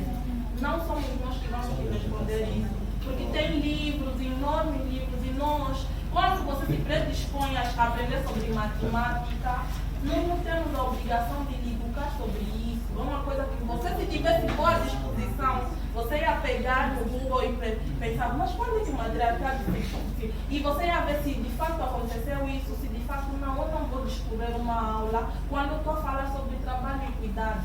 Isso é um desrespeito às pessoas que estão aqui. Porque se fossem homens a estar aqui a falar sobre o empreendedorismo e tudo mais, você não ia perguntar quando o empreendedorismo começou. Não, isso é um desrespeito às pessoas que estão aqui. Então, a próxima vez façam uma pergunta sobre trabalho e cuidado, porque nós estamos a falar sobre trabalho e cuidado. Obrigada. E só para descer, nesta sexta edição, o TUBA, para além de trazer feministas, trouxe também colaboradoras externas. Sim. Neste caso, nós que estamos aqui, eu e a Cristina, não fazemos parte do movimento feminista. Sim. E seria monopolizar a conversa, porque nós trouxemos artigos bons, vocês poderiam até certo ponto aproveitar da melhor forma e não usar aquilo para atingir por pautas que as feministas defendem. Acho que é mais ou menos isso. Obrigada. Sim, pode perguntar. Sim. Garcia Lourenço, a minha questão vai em volta do problema que se levantou cultural. Eu entendo que para a nossa realidade, o maior problema para a erradicação desses males não é só o fator cultural, mas sim também o fator religioso. Visto que muitas mulheres são educadas a partir da base com princípios religiosos, onde ela vai cuidar da casa, vai cuidar do marido, mais tarde tem que... Já está super cansada, mas mais tarde tem que alimentar mais sexualmente o marido. Porque a educação religiosa diz que não pode se abster a essa prática. Como é que fica? Silêncio, por favor. Como é que ficamos em questão a esta área religiosa? Estamos a tocar muito na questão cultural e estamos a nos esquecer de um lado que também... Por acaso essa abordagem eu trago sim no meu artigo que não só a questão cultural, tal como vimos desde a base que já ensinar as mulheres que devem tratar da casa, mas também um fator social. Temos a questão da submissão, de que as mulheres devem ser mais afáveis, as mulheres devem atender os seus maridos para que os maridos possam permanecer no lar, e essa toda a conversa tem desenvolvido. E também tem um fator social. O que é que as pessoas vão dizer? Porque as mulheres têm de ocupar simplesmente você, uma pessoa casada, uma pessoa que faz os trabalhos. Sim, senhora, é uma mulher que cuida do marido, tal como o presidente da Caixa está presente, disse que está bem vestido porque a mulher o preparou. Porque se ele tivesse mal vestido, as pessoas certamente diriam, mas o presidente tem mulher e está mal vestido, então também tem outro fator social que está por detrás disso tudo. Não, sim, e eu queria e não só também, se repararmos dentro da igreja, quais são os espaços que as mulheres ocupam, né? Por exemplo, dentro da igreja, né? E como é que as mulheres são vistas. Se repararmos, né, se estamos no meio religioso,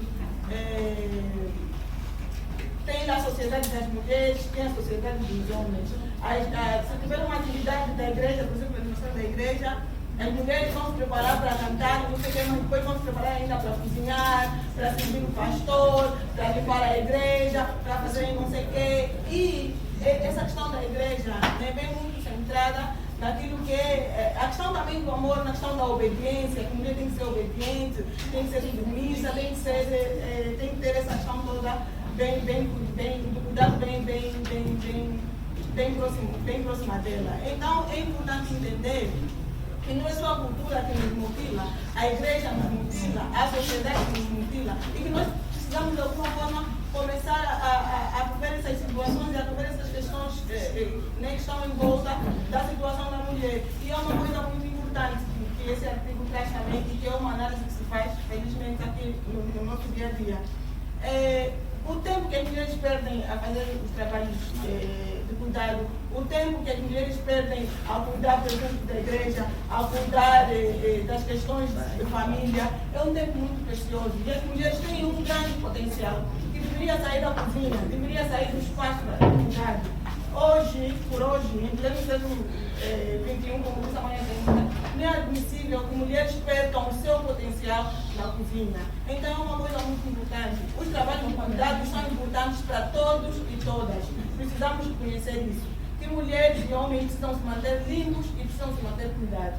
Portanto, para a sociedade andar com as pernas, é importante que esse trabalho seja conjunto. Não que seja de forma auxiliar ou que seja de forma de obrigatoriedade, não, que seja conjunto, que todos e todas possam trabalhar de forma conjunta. E entender que isso sim é que vai fazer com que as sociedades de alguma forma desenvolvam. E não pensar sempre nas mesmas questões. Para mim, tem questões aqui que não cabem. Então é importante olhar para tudo isso e perceber que o desenvolvimento vai sair de parte individualizada. Que todos e todas comecem a pegar o seu interior, comecem a ver as suas questões, comecem a perceber que as questões de cuidado são realmente importantes para todas e para todos e que todos devemos contribuir. Pronto, a igreja é uma questão à parte, né? Somos a maior parte cristãos e religiosos, mas é uma questão importante também de se discutir. Sim, eu só queria acrescentar que mulheres de cuidado, esse tubarão não acaba por aqui. É uma coisa que é extensa, é um assunto extenso que tem vários desdobramentos e que talvez possamos fazer outras pesquisas ou estejamos a fazer.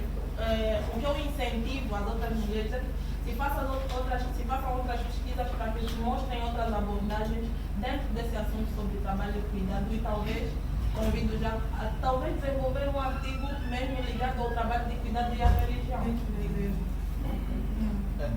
Desculpa,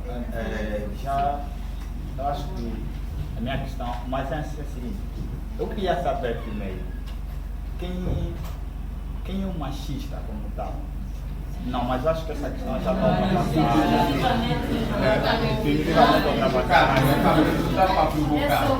Está bem. Então a questão essa não pode ser econômica. Eu queria pedir, como chegaram mais meninas, por exemplo, as minhas irmãs chegaram agora porque elas tiveram que fazer alguma coisa em casa. Aí está a questão, né? quem é um machista, mas eu gostaria, se tivesse mais um pouquinho de tempo só para fazer aquela resenha, né, do que é para as pessoas que chegaram agora, se é possível. Peço como organização, se é possível, acrescentar mais uns 5 minutos só para... Muitas meninas chegaram atrasadas e achamos muito importante que se compreenda a tuba antes de ter contato mais. Eu não acho que conseguimos fazer tudo assim por causa das ideias. O que nós podemos dizer é que... Queres fazer tudo?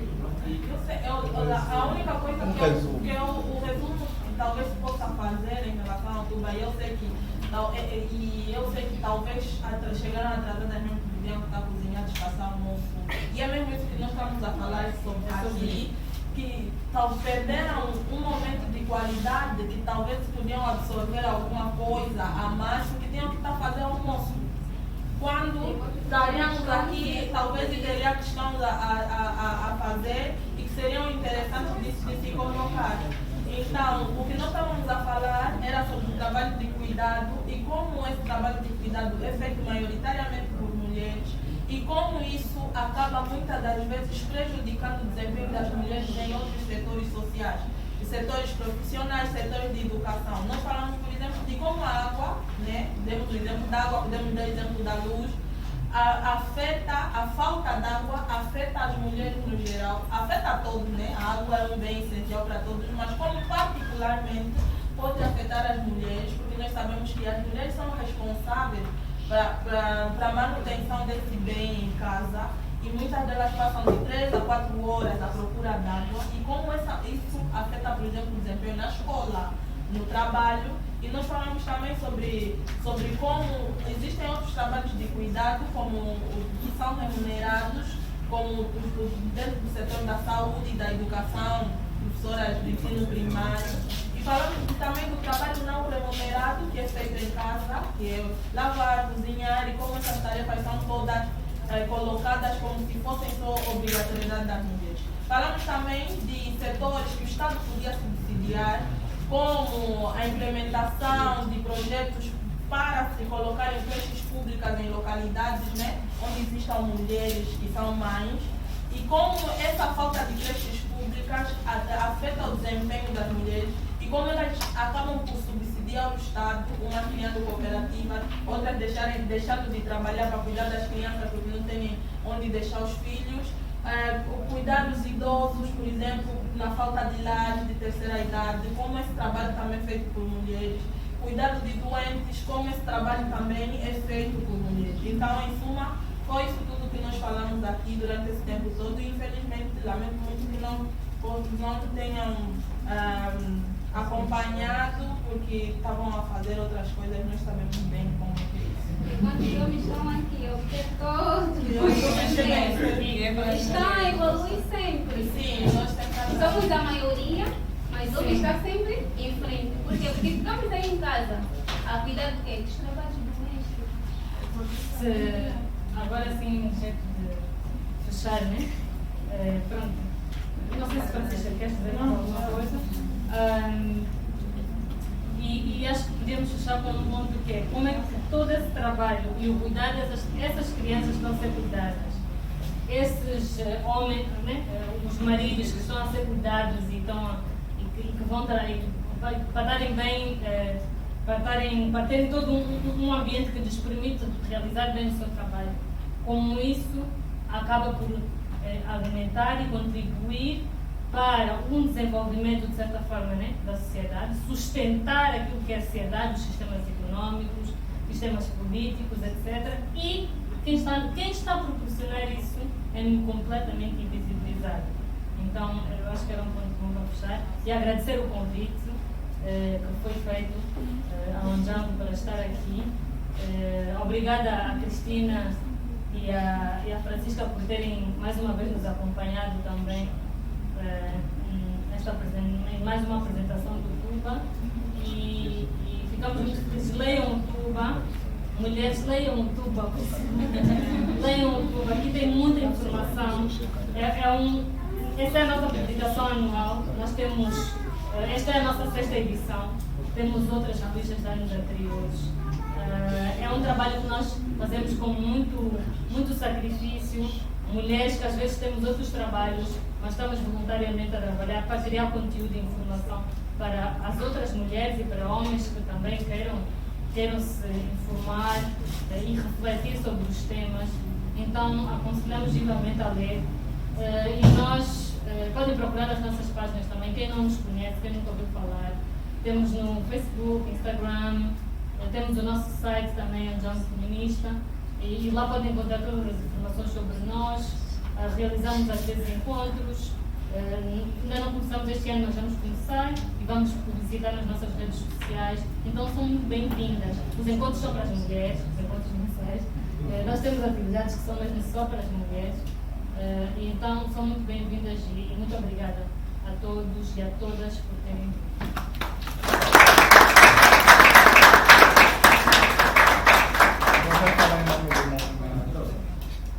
Muito obrigado a todos e a todas, ao Movimento Feminista, por aceitar o nosso convite. Entendemos. Vou interpretar mais. Achamos necessário levar essa tuba, esse debate feminista. É masculino, é o tuba. Significa fala. Porque muita gente pensa que é quimbundo e é ofensa aos homens, mas essa aqui é pioco, é fala. Entendemos levar essa fala às comunidades, né? Porque entendemos que, enquanto organização, nós temos deveres com a nossa comunidade. Nós somos a terceira divisão, uma organização da sociedade civil, situada em Cacoaco, mas a nível nacional. Temos convidado as pessoas no nosso encontro, se quiserem, né, aderirem à nossa organização. Prometemos trazer questões de gênero, daqui em diante, mais afloradas, mais debatidas. E também queríamos, já que elas, onde já nos trouxe o seu exemplar, queríamos também deixar os nossos convosco, o presidente da casa, sobre isso e cuidar do trabalho da terceira divisão em parceria ao CID. Então, muito obrigado a todos e a todas. Nós vamos fazer uma foto em família, quem quiser, né? Sair, todos e todas, mas nós vamos todos e todas e todos. Todas e todos. Ok, então, muito obrigado a todas e todos. Próximo debate ou atividade, estenderemos o convite. Obrigado.